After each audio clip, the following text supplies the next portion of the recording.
ਸਾਰੀ ਸੰਗਤ ਨੂੰ ਵਾਹਿਗੁਰੂ ਜੀ ਕਾ ਖਾਲਸਾ, ਵਾਹਿਗੁਰੂ ਜੀ ਕੀ ਫਤਿਹ। ਸ਼੍ਰੀ ਗੁਰੂ ਗ੍ਰੰਥ ਸਾਹਿਬ ਦੇ ਅੰਗ ਨੰਬਰ 94 ਤੇ ਸ਼ੁਰੂ ਤੋਂ ਹੀ ਹੈ। ਰਾਗ ਮਾਝ ਚੌਪ ਦੇ ਘਰ ਪਹਿਲਾ ਮਹਿਲਾ ਚੌਥਾ। ਰਾਗ ਮਾਝ ਹੈ ਚੌਪ ਦੇ, ਜਿਵੇਂ ਅਸ਼ਟਪਦੀ 8 ਪਦ ਹੁੰਦੇ ਨੇ, ਇਹ ਚੌਪ ਦੇ 4 ਪਦ ਨੇ। ਘਰ ਪਹਿਲਾ ਮਹਿਲਾ ਚੌਥਾ, ਚੌਥੇ ਪਾਤਸ਼ਾਹ ਦੀ ਬਾਣੀ ਹੈ। ਇੱਕ ਓੰਕਾਰ ਸਤਿਨਾਮ ਕਰਤਾ ਪੁਰਖ, ਨਿਰਭਉ ਨਿਰਵੈਰ ਅਕਾਲ ਮੂਰਤ, ਅਜੂਨੀ ਸੈਭੰ ਗੁਰ ਪ੍ਰਸਾਦ। ਇਹ ਸਿੱਖ ਕੌਮ ਦਾ ਮੂਲ ਮੰਤਰ ਹੈ। ਇਹਨੂੰ ਕਹਿੰਦੇ ਨੇ ਮੂਲ ਮੰਤਰ। ਇੱਕ ਓੰਕਾਰ ਪਰਮਾਤਮਾ ਨੂੰ ਕਹਿੰਦੇ ਨੇ। ਇੱਕ ਦਾ ਮਤਲਬ ਨਿਰਗੁਣ, ਓੰਕਾਰ ਦਾ ਮਤਲਬ ਸਰਗੁਣ। ਨਿਰਗੁਣ ਉਹ ਅਵਸਥਾ ਹੁੰਦੀ ਹੈ ਜਿਹੜੀ ਇਹਨਾਂ ਅੱਖਾਂ ਨਾਲ ਨਹੀਂ ਦਿਸਦੀ। ਸਰਗੁਣ ਉਹ ਅਵਸਥਾ ਹੁੰਦੀ ਜਿਹੜਾ ਇਹਨਾਂ ਅੱਖਾਂ ਨਾਲ ਦਿਸਦਾ ਹੈ। ਆ ਸਾਰੀ ਜਿੰਨੀ ਵੀ ਕੁਦਰਤ ਹੈ, ਜਿੰਨੇ ਵੀ ਜੀਵ ਜੰਤੂ ਹਨ, ਇਹ ਸਾਰੇ ਓੰਕਾਰ ਹਨ। ਇਹ ਪਰਮਾਤਮਾ ਦਾ ਰੂਪ ਨੇ, ਇਸ ਲਈ ਦਿਸ ਰਿਹਾ ਹੈ। ਪਰ ਜੋ ਪਰਮਾਤਮਾ ਹੈ ਉਹ ਨਿਰਗੁਣ ਹੈ, ਉਹ ਵਿਖਾਈ ਨਹੀਂ ਦਿੰਦਾ, ਉਹ ਇੱਕੋ ਇੱਕ ਹੈ। ਸੋ ਦੋਨਾਂ ਨੂੰ ਰਲਾ ਕੇ ਕਹਿੰਦੇ ਨੇ ਪਰਮਾਤਮਾ, ਜੋ ਨਿਰਗੁਣ ਵੀ ਹੈ, ਜੋ ਸਰਗੁਣ ਵੀ ਹੈ। ਸਤਿਨਾਮ, ਜਿਹਦਾ ਨਾਮ ਹੈ ਸਤ, ਸਦਾ ਰਹਿਣ ਵਾਲਾ। ਬਾਕੀ ਜੋ ਪਰਮਾਤਮਾ ਨੇ ਬਣਾਇਆ ਹੈ, ਗੁਰਬਾਣੀ ਕਹਿੰਦੀ ਉਹ ਤੇ ਨਾਸ਼ਵਾਨ ਹੈ। ਸਦਾ ਰਹਿਣਾ ਸਿਰਫ ਪਰਮਾਤਮਾ ਨੇ ਰਹਿਣਾ, ਇਸ ਲਈ ਉਹ ਸਤ ਹੈ। ਕਰਤਾ, ਉਹ ਸਾਰਿਆਂ ਨੂੰ ਬਣਾਉਣ ਵਾਲਾ ਹੈ। ਪੁਰਖ, ਉਹਨੇ ਜੋ ਕੁਝ ਵੀ ਬਣਾਇਆ ਉਹਦੇ ਵਿੱਚ ਬਿਰਾਜਮਾਨ ਹੈ। ਜਿਵੇਂ ਕਵੀ ਕਵਿਤਾ ਲਿਖਦਾ ਹੈ, ਕਵੀ ਅੱਡ ਹੈ, ਕਵਿਤਾ ਅੱਡ ਹੈ। ਆਰਟਿਸਟ ਹੈ, ਉਹ ਤਸਵੀਰ ਬਣਾਉਂਦਾ ਹੈ। ਆਰਟਿਸਟ ਅੱਡ ਹੈ, ਤਸਵੀਰ ਅੱਡ ਹੈ। ਪਰ ਪਰਮਾਤਮਾ ਨੇ ਜੋ ਬਣਾਇਆ ਉਹ ਪਰਮਾਤਮਾ ਤੋਂ ਅੱਡ ਨਹੀਂ ਹੈ, ਉਹ ਪਰਮਾਤਮਾ ਦੇ ਵਿੱਚ ਹੈ। ਪਰਮਾਤਮਾ ਹੈ ਤੇ ਇਹ ਕੁਦਰਤ ਹੈ। ਜੇ ਪਰਮਾਤਮਾ ਹੀ ਨਹੀਂ ਤੇ ਕੁਦਰਤ ਵੀ ਨਹੀਂ। ਕਵੀ ਨਹੀਂ ਹੈ, ਕਵਿਤਾ ਤਾਂ ਵੀ ਹੁੰਦੀ ਹੈ। ਕਵੀ ਮਰ ਗਿਆ, ਕਵਿਤਾ ਤਾਂ ਵੀ ਰਹੇਗੀ। ਪਰ ਇਹ ਕੁਦਰਤ ਦੀ ਹੋਂਦ ਪਰਮਾਤਮਾ ਕਾਰਨ ਹੀ ਹੈ। ਇਸ ਲਈ ਪਰਮਾਤਮਾ ਹੈਗਾ ਕਰਤਾ, ਸਾਰਿਆਂ ਨੂੰ ਬਣਾਉਣ ਵਾਲਾ। ਪੁਰਖ ਹੁੰਦਾ ਜਿਸ ਨੇ ਬਣਾਇਆ ਉਹ ਆਪਣੀ ਕਿਰਤ ਦੇ ਵਿੱਚ ਹੋਵੇ। ਪਰਮਾਤਮਾ ਨੇ ਜੋ ਬਣਾਇਆ ਉਹਦੇ ਵਿੱਚ ਬਿਰਾਜਮਾਨ ਹੈ। ਕੀੜੀ ਤੋਂ ਲੈ ਕੇ ਹਾਥੀ ਤੱਕ, ਪਹਾੜ, ਦਰਿਆ, ਨਦੀਆਂ, ਸੂਰਜ, ਚੰਨ, ਸਭ ਕੁਛ ਦੇ ਵਿੱਚ ਪਰਮਾਤਮਾ ਜੋ ਵੀ ਉਸਨੇ ਬਣਾਇਆ ਉਹਦੇ ਵਿੱਚ, ਇਸ ਲਈ ਉਹ ਪੁਰਖ ਹੈ। ਨਿਰਭਉ, ਉਹਨੂੰ ਕਿਸੇ ਦਾ ਡਰ ਨਹੀਂ ਹੈ, ਕਿਉਂਕਿ ਸਾਰਾ ਬਣਾਈ ਉਹਦਾ ਹੈ। ਉਹਦਾ ਕੋਈ ਸ਼ਰੀਕ ਹੀ ਨਹੀਂ, ਇਸ ਲਈ ਉਹਨੂੰ ਕੋਈ ਡਰ ਹੀ ਨਹੀਂ। ਨਿਰਵੈਰ ਹੈ, ਉਹਦਾ ਕਿਸੇ ਨਾਲ ਵੈਰ ਹੀ ਨਹੀਂ ਹੈ। ਅਕਾਲ ਮੂਰਤ, ਪਰਮਾਤਮਾ ਦੀ ਜਿਹੜੀ ਹੋਂਦ ਹੈ ਉਹ ਸਮੇਂ ਤੋਂ ਰਹਿਤ ਹੈ। ਉਹਦੀ ਹੋਂਦ 'ਤੇ ਕਾਲ ਦਾ ਕੋਈ ਅਸਰ ਨਹੀਂ ਹੈ। ਸਾਡੇ 'ਤੇ ਸਮੇਂ ਦਾ ਅਸਰ ਹੈ। ਬੱਚੇ ਸੀ, ਫਿਰ ਜਵਾਨ ਹੋਏ, ਫਿਰ ਬੁੱਢੇ ਹੋਏ, ਫਿਰ ਮਰ ਜਾਂਗੇ। ਪਰ ਪਰਮਾਤਮਾ ਅਕਾਲ ਹੈ, ਉਸ 'ਤੇ ਸਮੇਂ ਦਾ ਕੋਈ ਅਸਰ ਨਹੀਂ ਹੈ। ਅਜੂਨੀ, ਆਪਾਂ ਤਾਂ ਜੰਮਦੇ ਹਾਂ, ਮਰ ਗਏ, ਫਿਰ ਜੰਮਦੇ ਹਾਂ, ਆਪਾਂ ਜੂਨੀਆਂ 'ਚ ਪੈਂਦੇ ਹਾਂ। ਪਰਮਾਤਮਾ ਅਜੂਨੀ ਹੈ, ਉਹ ਜਨਮ ਨਹੀਂ ਲੈਂਦਾ। ਕਿਉਂਕਿ ਜਨਮ ਨਹੀਂ ਲੈਂਦਾ, ਇਸ ਲਈ ਮਰਦਾ ਨਹੀਂ ਹੈ। ਕਿਉਂਕਿ ਜਿਸ ਨੇ ਜਨਮ ਲਿਆ ਉਹਨੇ ਇੱਕ ਨਾ ਇੱਕ ਦਿਨ ਮਰਨਾ ਹੀ ਹੈ। ਰਾਮ ਗਇਓ ਰਾਵਣ ਗਇਓ। ਵੱਡੀਆਂ ਵੱਡੀਆਂ ਉਮਰਾਂ ਵਾਲੇ ਵੀ ਸਮਾਂ 'ਤੇ ਆ ਕੇ ਚਲੇ ਗਏ। ਪਰਮਾਤਮਾ ਕਿਉਂਕਿ ਜੰਮਦਾ ਹੀ ਨਹੀਂ ਹੈ, ਇਸ ਲਈ ਮਰਦਾ ਵੀ ਨਹੀਂ, ਉਹ ਅਜੂਨੀ ਹੈ, ਕਿਉਂਕਿ ਉਹਨੇ ਆਪਣੇ ਆਪ ਨੂੰ ਬਣਾਇਆ ਹੈ। ਜਨਮ ਤਾਂ ਹੁੰਦਾ ਜੇ ਸਾਨੂੰ ਕੋਈ ਪੈਦਾ ਕਰਨ ਵਾਲਾ ਹੋਵੇ। ਪਰਮਾਤਮਾ ਦੇ ਸਹਿਭੰਗ ਹੈ, ਸਹਿਭੰਗ ਜੋ ਆਪਣੇ ਆਪ ਤੋਂ ਹੈ। ਪਰਮਾਤਮਾ ਨੂੰ ਕਿਸੇ ਪੈਦਾ ਨਹੀਂ ਕੀਤਾ, ਕਿਸੇ ਨੇ ਬਣਾਇਆ ਨਹੀਂ ਹੈ, ਉਹ ਆਪਣੇ ਆਪ ਤੋਂ ਹੈ ਸਹਿਭੰਗ। ਗੁਰ ਪ੍ਰਸਾਦ ਗੁਰੂ ਦੀ ਕਿਰਪਾ ਨਾਲ ਮਿਲਦਾ ਹੈ। ਪਰਮਾਤਮਾ ਗੁਰੂ ਦੀ ਕਿਰਪਾ ਨਾਲ ਮਿਲਦਾ ਹੈ, ਕਿਉਂਕਿ ਗੁਰੂ ਦੀ ਕਿਰਪਾ ਨਾਲ ਮਿਲਦਾ ਹੈ। ਇਸ ਲਈ ਜਿਨ੍ਹਾਂ ਨੂੰ ਸ਼ੌਕ ਹੈ ਕਿ ਮੈਨੂੰ ਪਰਮਾਤਮਾ ਮਿਲੇ, ਉਹਨਾਂ ਨੂੰ ਗੁਰੂ ਧਾਰਨ ਕਰਨਾ ਪੈਣਾ। ਗੁਰੂ ਧਾਰਨ ਕਰੇਗਾ, ਫਿਰ ਗੁਰੂ ਦੇ ਆਖੇ ਲੱਗੇਗਾ, ਫਿਰ ਗੁਰੂ ਦੀ ਕਿਰਪਾ ਹੋਏਗੀ। ਜਿਹਨੂੰ ਪਰਮਾਤਮਾ ਦੀ ਲੋੜ ਨਹੀਂ, ਉਸ ਨੂੰ ਗੁਰੂ ਧਾਰਨ ਕਰਨ ਦੀ ਵੀ ਲੋੜ ਨਹੀਂ ਹੈਗੀ। ਉਹਨੂੰ ਕੋਈ ਜ਼ਰੂਰੀ ਨਹੀਂ ਕਿ ਅੰਮ੍ਰਿਤ ਛਕੇ। ਅੰਮ੍ਰਿਤ ਉਸ ਨੂੰ ਛਕਣਾ ਚਾਹੀਦਾ ਜਿਹਦੀ ਇੱਛਾ ਪਰਮਾਤਮਾ ਨੂੰ ਮਿਲਣ ਦੀ ਹੋਵੇ। ਜੇ ਤੁਹਾਡੀ ਇੱਛਾ ਹੀ ਨਹੀਂ ਪਰਮਾਤਮਾ ਨੂੰ ਮਿਲਣ ਦੀ, ਫਿਰ ਗੁਰੂ ਧਾਰਨ ਦੀ ਲੋੜ ਹੀ ਨਹੀਂ ਹੈ। ਫਿਰ ਆ ਬਾਣੀ ਪੜ੍ਹੀ ਜਾਓ ਅਤੇ ਜਿਹੜੇ ਤੁਹਾਡੇ ਕੰਮ ਨੇ ਉਹ ਰਸ ਹੁੰਦੇ ਰਹਿਣਗੇ। ਕਿਉਂਕਿ ਬਾਣੀ ਨੂੰ ਨਿਗੋਰਾ ਵੀ ਪੜ੍ਹੇ ਤਾਂ ਵੀ ਬਾਣੀ ਨੇ ਆਪਣਾ ਫਾਇਦਾ ਕਰਨਾ। ਹਿੰਦੂ ਪੜ੍ਹੇ, ਸਿੱਖ ਪੜ੍ਹੇ, ਈਸਾਈ ਪੜ੍ਹੇ, ਮੁਸਲਮਾਨ ਪੜ੍ਹੇ, ਬਾਣੀ ਨੂੰ ਕੋਈ ਵੀ ਪੜ੍ਹੇ, ਜੋ ਬਾਣੀ ਪੜ੍ਹਨ ਦਾ ਲਾਭ ਹੈ ਉਸ ਨੂੰ ਹੋਣਾ ਹੀ ਹੋਣਾ, ਚਾਹੇ ਉਹ ਗੁਰੂ ਵਾਲਾ ਹੈ ਅਤੇ ਚਾਹੇ ਉਹ ਨਿਗੋਰਾ ਹੈ। ਸਿਰਫ ਸ਼ਰਤ ਹੈ ਕਿ ਜਿਨ੍ਹਾਂ ਨੇ ਪਰਮਾਤਮਾ ਨੂੰ ਪ੍ਰਾਪਤ ਕਰਨਾ ਹੈ ਉਹਨਾਂ ਨੂੰ ਗੁਰੂ ਵਾਲੇ ਹੋਣਾ ਜ਼ਰੂਰੀ ਹੈ, ਕਿਉਂਕਿ ਗੁਰ ਪ੍ਰਸਾਦ ਹੋਏਗਾ ਤਾਂ ਪਰਮਾਤਮਾ ਦੀ ਪ੍ਰਾਪਤੀ ਹੋਏਗੀ। ਹਰ ਹਰ ਨਾਮ ਮੈਂ ਹਰ ਮਨ ਭਾਇਆ, ਵੱਡ ਭਾਗੀ ਹਰ ਨਾਮ ਧਿਆਇਆ। ਗੁਰ ਪੂਰੈ ਹਰ ਨਾਮ ਸਿੱਧ ਪਾਈ, ਕੋ ਵਿਰਲਾ ਗੁਰਮਤਿ ਚੱਲੈ ਜੀਉ। ਚੌਥੇ ਪਾਤਸ਼ਾਹ ਕਹਿੰਦੇ ਹਰ ਹਰ ਨਾਮ ਮੈਂ ਹਰ ਮਨ ਭਾਇਆ। ਭਾਇਆ ਮੈਨੂੰ ਚੰਗਾ ਲੱਗਾ। ਹਰੀ ਦਾ ਨਾਮ ਮੇਰੇ ਮਨ ਨੂੰ ਚੰਗਾ ਲੱਗਾ, ਕਿਉਂਕਿ ਜਿੰਨਾ ਚਿਰ ਚੰਗੇ ਹੀ ਨਾ ਲੱਗੇ ਉਹਨਾਂ ਚਿਰ ਬੰਦਾ ਨਾਮ ਧਿਆਉਂਦਾ ਹੀ ਨਹੀਂ ਹੈ, ਉਹਨਾਂ ਚਿਰ ਨਾਮ ਜਪਦਾ ਹੀ ਨਹੀਂ। ਹਰੀ ਦਾ ਨਾਮ ਕਹਿੰਦੇ ਮੈਨੂੰ, ਮੈਂ ਭਾਵ ਮੈਨੂੰ, ਹਰੀ ਦਾ ਨਾਮ ਮੇਰੇ ਮਨ ਨੂੰ ਚੰਗਾ ਲੱਗਾ। ਵੱਡ ਭਾਗੀ ਹਰ ਨਾਮ ਧਿਆਇਆ। ਵੱਡੇ ਭਾਗਾਂ ਨਾਲ ਫਿਰ ਕਹਿੰਦੇ ਮੈਂ ਨਾਮ ਜਪਿਆ, ਕਿਉਂਕਿ ਬਦਕਿਸਮਤ ਜਿਹੜਾ ਬੰਦਾ ਉਹ ਤਾਂ ਨਾਮ ਜਪ ਹੀ ਨਹੀਂ ਸਕਦਾ। ਇਹ ਤਾਂ ਵੱਡੇ ਭਾਗਾਂ ਵਾਲੇ ਨਾਮ ਜਪਦੇ ਨੇ। ਕਹਿੰਦੇ ਵੱਡੇ ਭਾਗਾਂ ਨਾਲ ਫਿਰ ਨਾਮ ਜਪਿਆ। ਫਿਰ ਕੀ ਹੋਇਆ? ਗੁਰ ਪੂਰੈ ਹਰ ਨਾਮ ਸਿੱਧ ਪਾਈ। ਪੂਰੇ ਗੁਰੂ ਰਾਹੀਂ ਮੈਨੂੰ ਹਰੀ ਦੇ ਨਾਮ ਦੀ ਸਿੱਧੀ ਪ੍ਰਾਪਤ ਹੋ ਗਈ।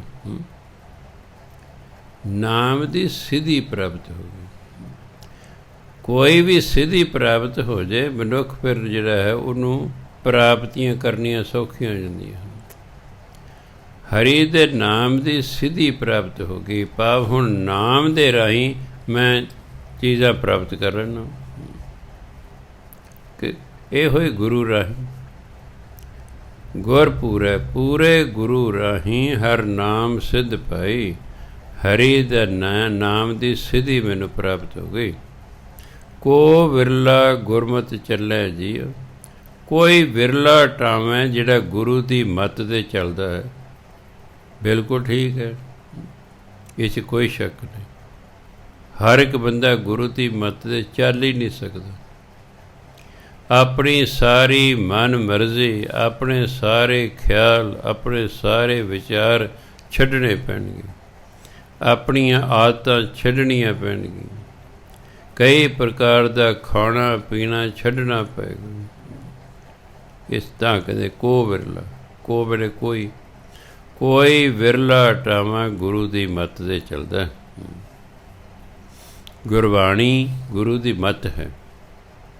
ਸਾਰੀ ਗੁਰਬਾਣੀ ਗੁਰੂ ਦੀ ਮੱਤ ਹੈ। ਗੁਰਬਾਣੀ ਅਨੁਸਾਰ ਜੀਵਨ ਜਿਉਣਾ ਕੋਈ ਖਾਲਾ ਜੀ ਦਾ ਬਾੜਾ ਨਹੀਂ। ਸਾਡਾ ਤਾਂ ਥੋੜ੍ਹਾ ਜਿਹਾ ਜੀਵਨ ਜਿਹੜਾ ਗੁਰਬਾਣੀ ਅਨੁਸਾਰ ਹੈ। ਪਤਾ ਨਹੀਂ ਕਿੰਨੇ ਜਨਮਾਂ ਬਾਅਦ ਜੀਵਨ ਗੁਰਬਾਣੀ ਅਨੁਸਾਰ ਹੋਵੇਗਾ ਤਾਂ ਜਾ ਕੇ ਕਿਤੇ ਗੱਲ ਬਣੇਗੀ। ਜਿੰਨਾ ਜੀਵਨ ਸਾਡਾ ਗੁਰਬਾਣੀ ਤੋਂ ਦੂਰ ਹੁੰਦਾ ਜਾਏਗਾ ਓਨਾ ਹੀ ਅਸੀਂ ਦੁਖੀ ਹੁੰਦੇ ਜਾਵਾਂਗੇ। ਕਿਉਂ? ਸਾਡੇ 'ਚ ਬੁਰਾਈਆਂ ਪੈਦਾ ਹੋ ਜਾਣਗੀਆਂ। ਗੁਰਬਾਣੀ ਤੋਂ ਦੂਰ ਜਾਣ ਦਾ ਮਤਲਬ ਗੁਰੂ ਤੋਂ ਦੂਰ ਜਾਣਾ। ਜਦੋਂ ਮਨੁੱਖ ਗੁਰੂ ਤੋਂ ਦੂਰ ਕੌਣ ਜਾਂਦਾ? ਜੋ ਮਨਮੁਖ ਹੁੰਦਾ ਹੈ। ਮਨਮੁਖ ਗੁਰੂ ਤੋਂ ਦੂਰ ਜਾਂਦਾ ਹੈ, ਇਸ ਲਈ ਉਹ ਮਨ ਮਰਜ਼ੀ ਕਰਦਾ ਹੈ। ਮਨ ਕਿਉਂਕਿ ਜਨਮਾਂ ਜਨਮਾਂਤਰਾਂ ਦਾ ਮੈਲਾ ਹੈ, ਇਸ ਲਈ ਉਹ ਸਾਡੇ ਅੰਦਰ ਭੈੜੇ ਖਿਆਲ ਪੈਦਾ ਕਰਦੇ ਹੁੰਦਾ। ਭੈੜੇ ਖਿਆਲ ਸਾਡੇ ਤੋਂ ਫਿਰ ਭੈੜੇ ਕਰਮ ਕਰਾਉਂਦੇ ਨੇ, ਇਸ ਲਈ ਮਨਮੁਖ ਦੁੱਖ ਭੋਗਦਾ ਰਹਿੰਦਾ।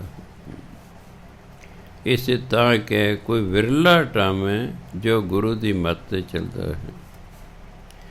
ਮੈਂ ਹਰ ਹਰ ਖਰਚ ਲਿਆ ਬੰਨ ਪੱਲੇ, ਬੰਨ ਨੰਨੇ ਦੇ ਪੈਰ 'ਚ ਹਾਹਾ।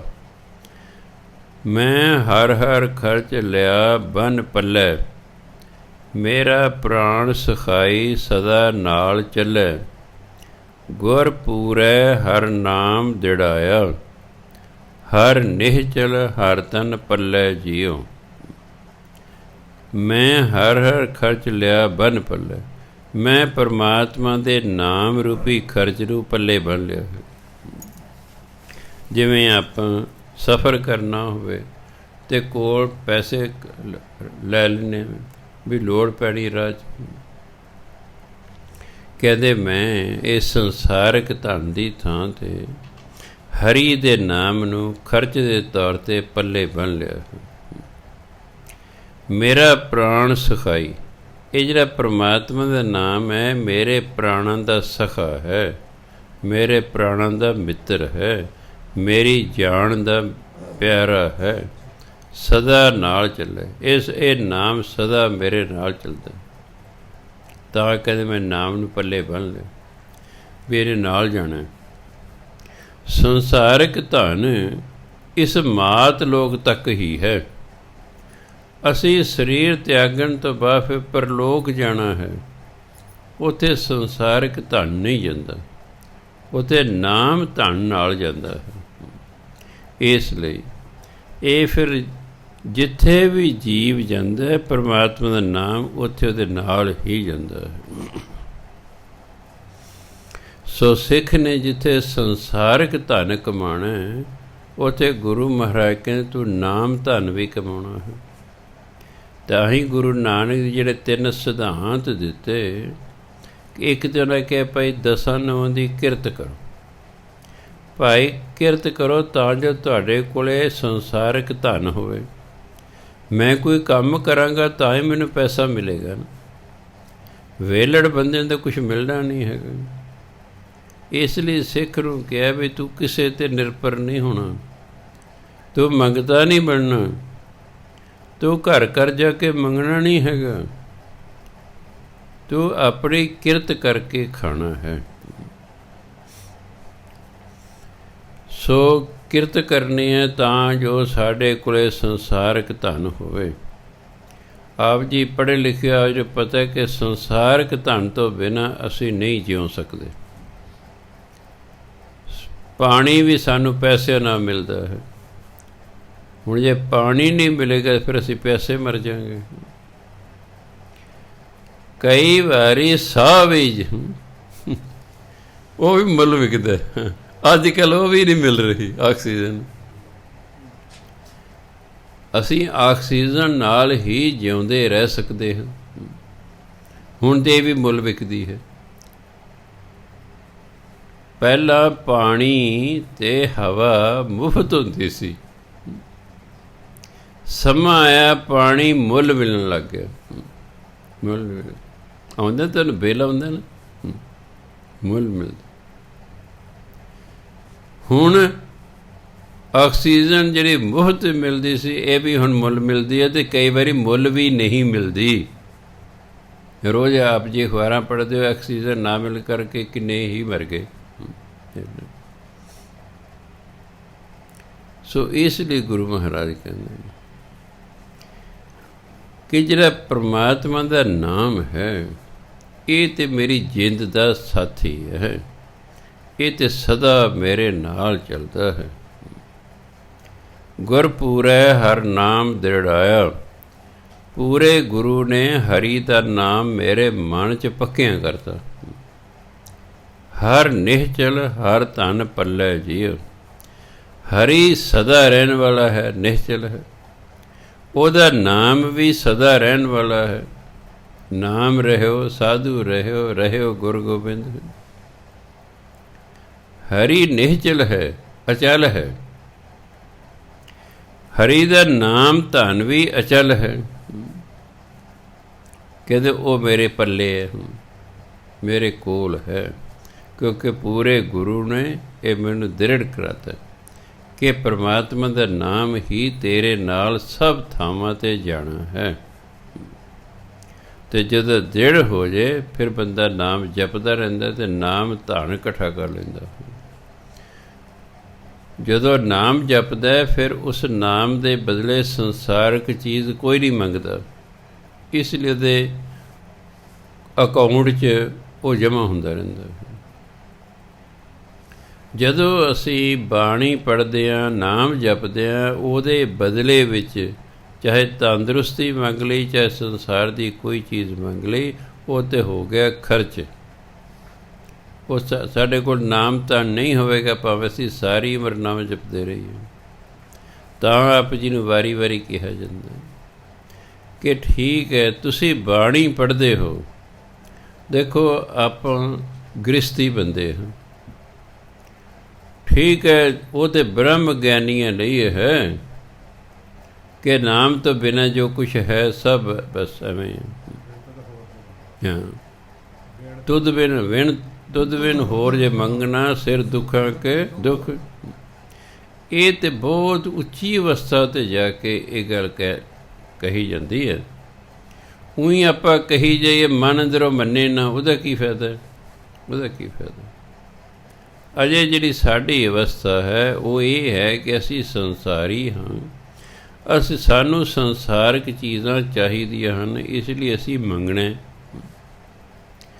ਤਾਂ ਮੰਗਣ ਲਈ ਕੀ ਫਿਰ ਹੈ ਵੀ ਤੁਸੀਂ ਬਾਣੀ ਪੜ੍ਹੋ, ਉਹਦੇ ਬਦਲੇ ਸੰਸਾਰਕ ਚੀਜ਼ਾਂ ਮੰਗੋ। ਜਦੋਂ ਨਾਮ ਜਪੋ ਉਹਦੇ ਬਦਲੇ ਕੁਛ ਨਾ ਮੰਗੋ, ਫਿਰ ਉਹ ਨਾਮ ਤੁਹਾਡਾ ਇਕੱਠਾ ਹੁੰਦਾ ਰਹੇਗਾ, ਉਹੀ ਤੁਹਾਡੇ ਨਾਲ ਜਾਵੇਗਾ।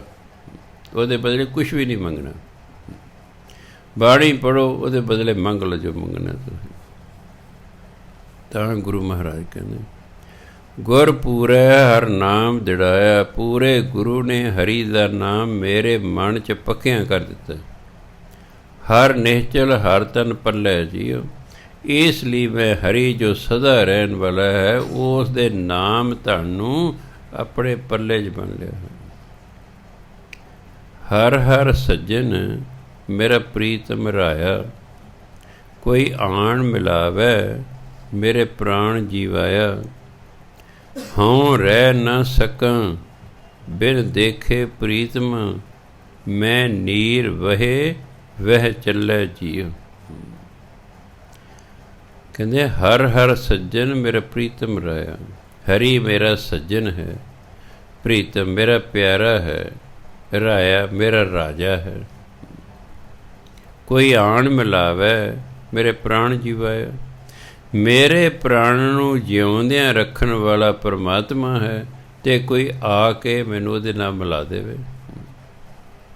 ਕਿ ਮੇਰੀ ਇੱਛਾ ਹੈ ਕਿ ਜੋ ਜਿਹਦੇ ਆਸਰੇ ਮੇਰੀ ਜਿੰਦ ਹੈ ਉਹ ਕੋਈ ਆ ਲਿਆ ਕੇ ਮੈਨੂੰ ਮਿਲਾ ਦੇਵੇ ਉਹਦੇ ਨਾਲ। ਕਿਉਂਕਿ ਹੂੰ ਰਹਿ ਨਾ ਸਕਾਂ ਬਿਨ ਦੇਖੇ ਪ੍ਰੀਤਮ।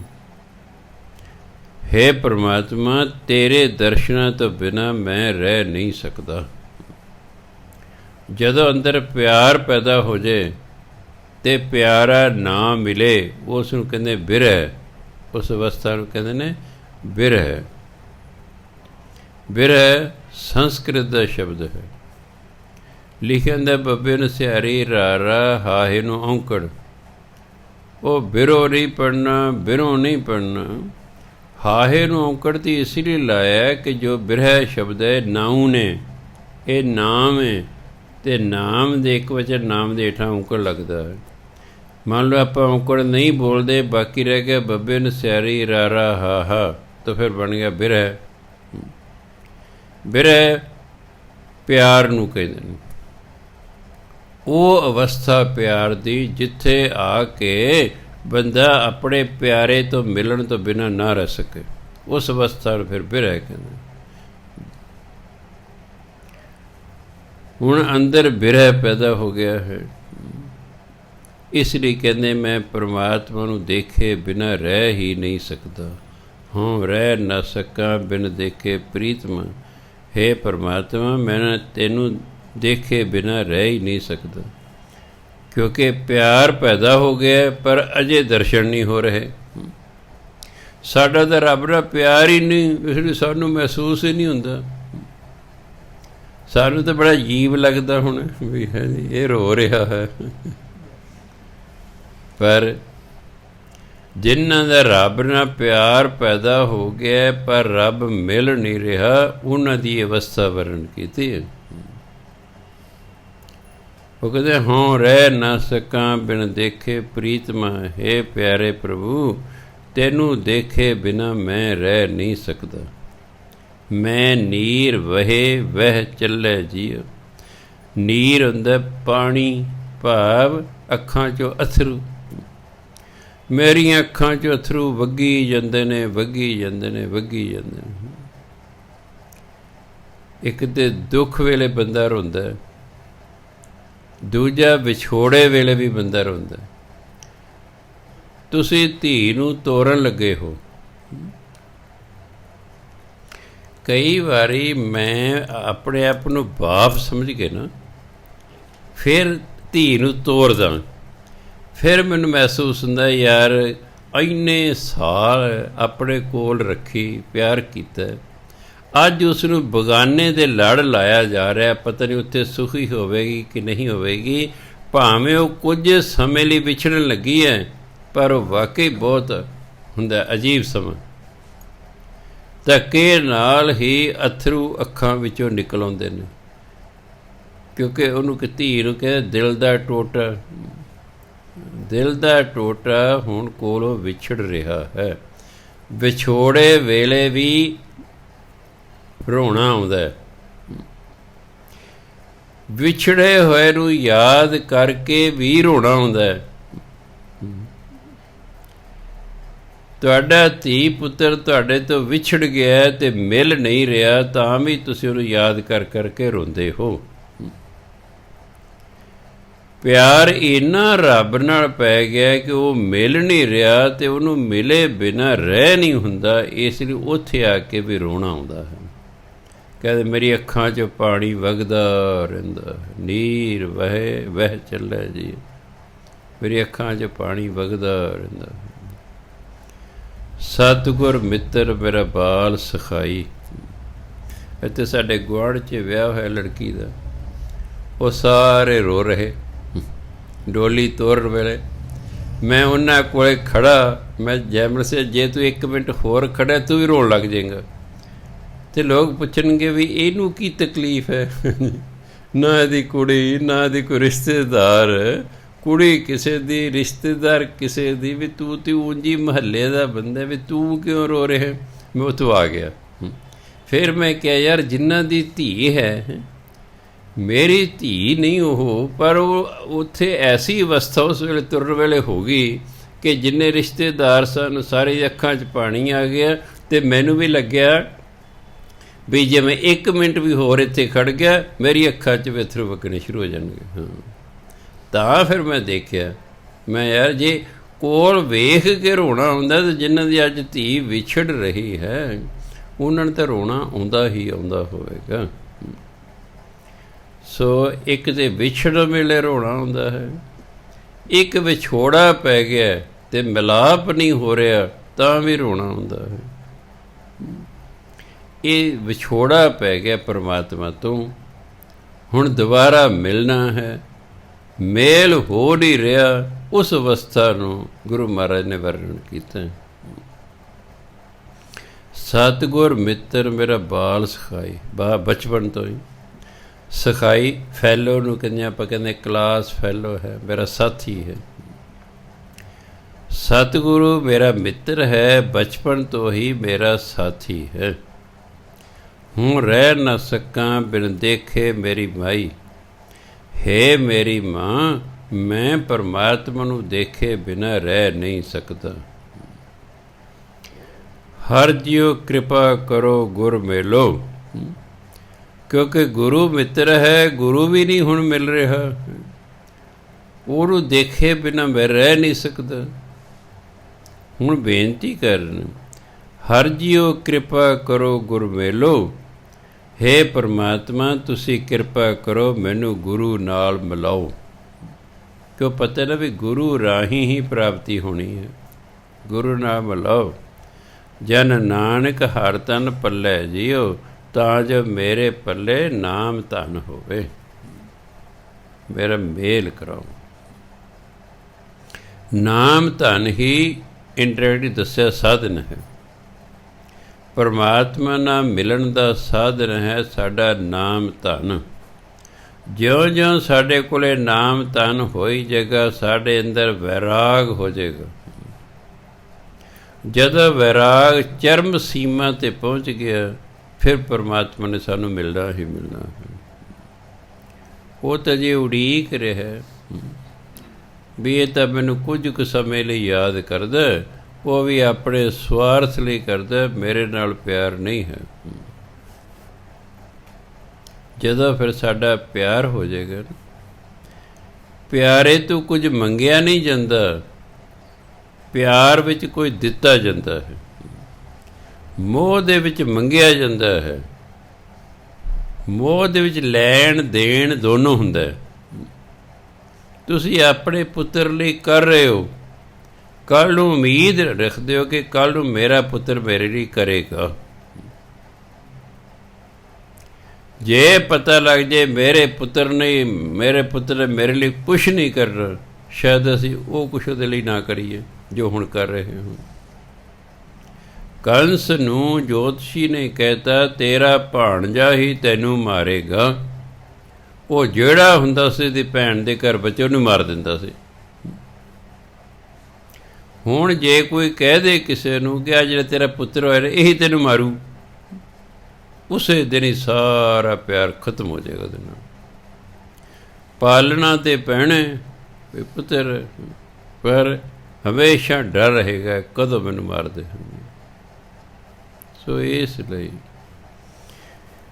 ਜਿੱਥੇ ਪਿਆਰ ਹੁੰਦਾ ਉੱਥੇ ਕੁਛ ਮੰਗਿਆ ਨਹੀਂ ਜਾਂਦਾ, ਨਾ ਕੋਈ ਉਮੀਦ ਰੱਖੀ ਜਾਂਦੀ ਹੈ। ਪਿਆਰ ਵਿੱਚ ਦਿੱਤਾ ਜਾਂਦਾ ਹੈ। ਮੋਹ 'ਚ ਮੰਗਿਆ ਅਤੇ ਦਿੱਤਾ ਦੋਨੋਂ ਜਾਂਦਾ। ਮੋਹ 'ਚ ਦਿੱਤਾ ਜਾਂਦਾ ਅਤੇ ਮੰਗਿਆ ਜਾਂਦਾ ਹੈ। ਪਿਆਰ 'ਚ ਦਿੱਤਾ ਹੀ ਦਿੱਤਾ ਜਾਂਦਾ, ਮੰਗਿਆ ਕੁਛ ਨਹੀਂ ਜਾਂਦਾ।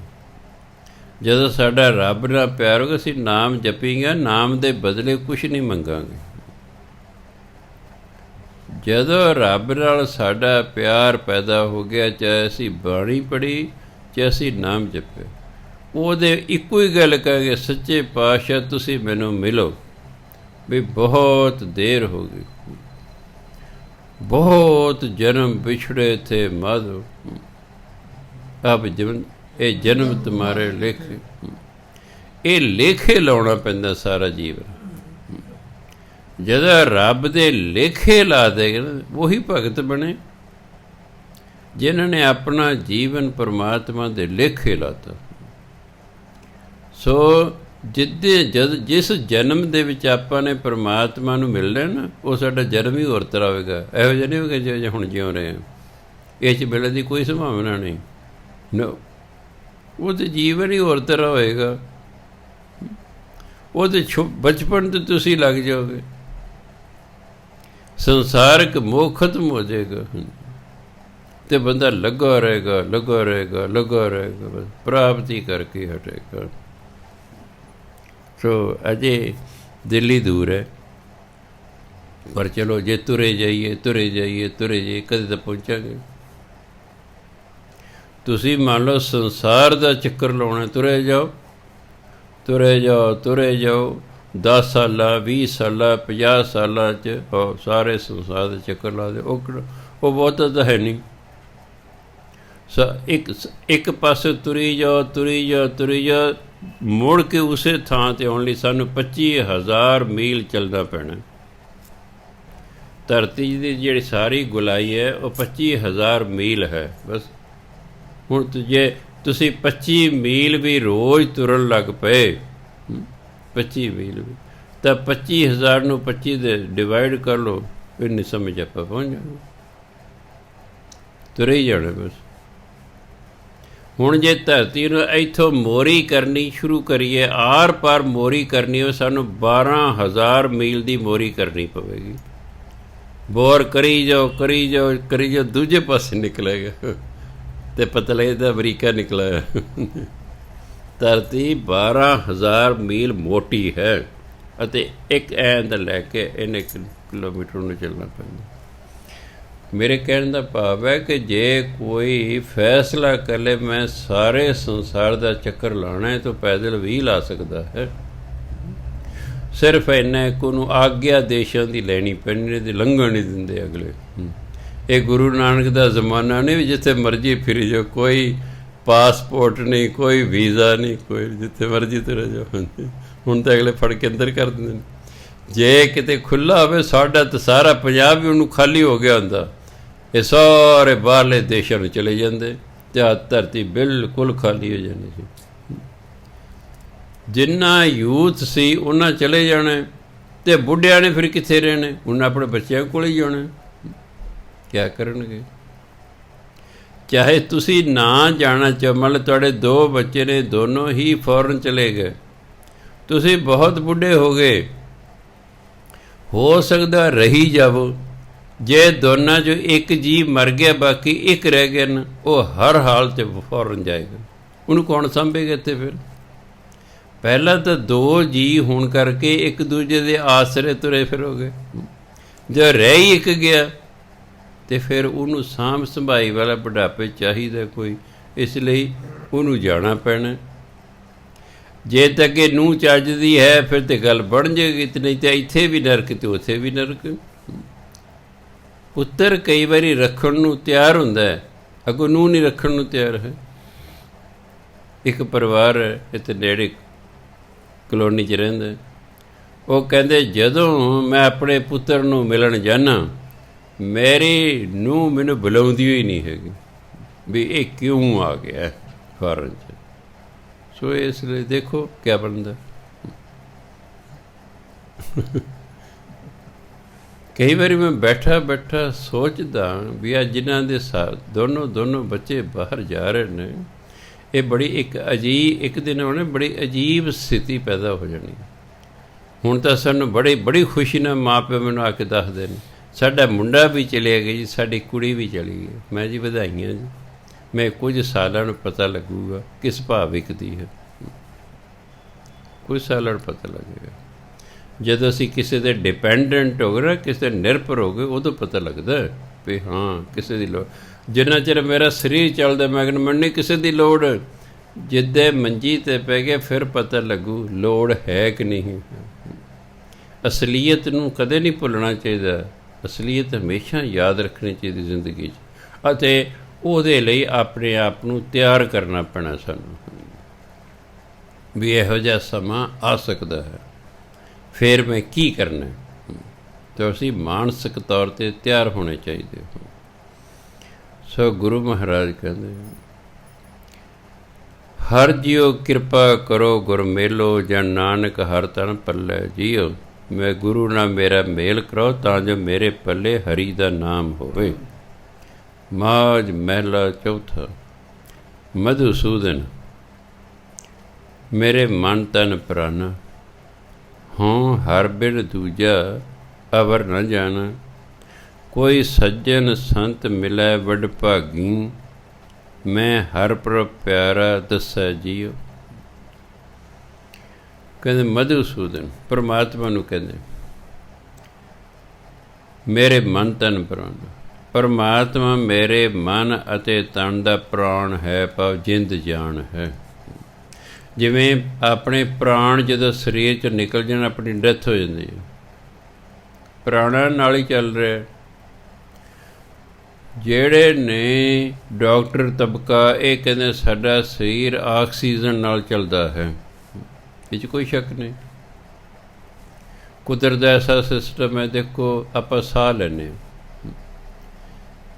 ਜਿਹੜੀਆਂ ਕਿੰਨੀਆਂ ਗੈਸਾਂ ਨੇ ਵਾਤਾਵਰਨ 'ਚ, ਆਕਸੀਜਨ ਹੈ, ਹਾਈਡਰੋਜਨ ਹੈ, ਨਾਈਟ੍ਰੋਜਨ ਹੈ, ਕਾਰਬਨ ਡਾਈਆਕਸਾਈਡ ਹੈ, ਹੋਰ ਕਈ ਗੈਸਾਂ ਨੇ ਛੋਟੀਆਂ ਮੋਟੀਆਂ, ਸਾਹ ਨਾਲ ਸਾਰੀਆਂ ਅੰਦਰ ਗਈਆਂ। ਪਰ ਅੰਦਰ ਐਸਾ ਸਿਸਟਮ ਹੈ, ਅੰਦਰ ਸਿਰਫ ਆਕਸੀਜਨ ਰੱਖ ਕੇ ਬਾਕੀ ਬਾਹਰ ਕਰ ਦਿੰਦੇ।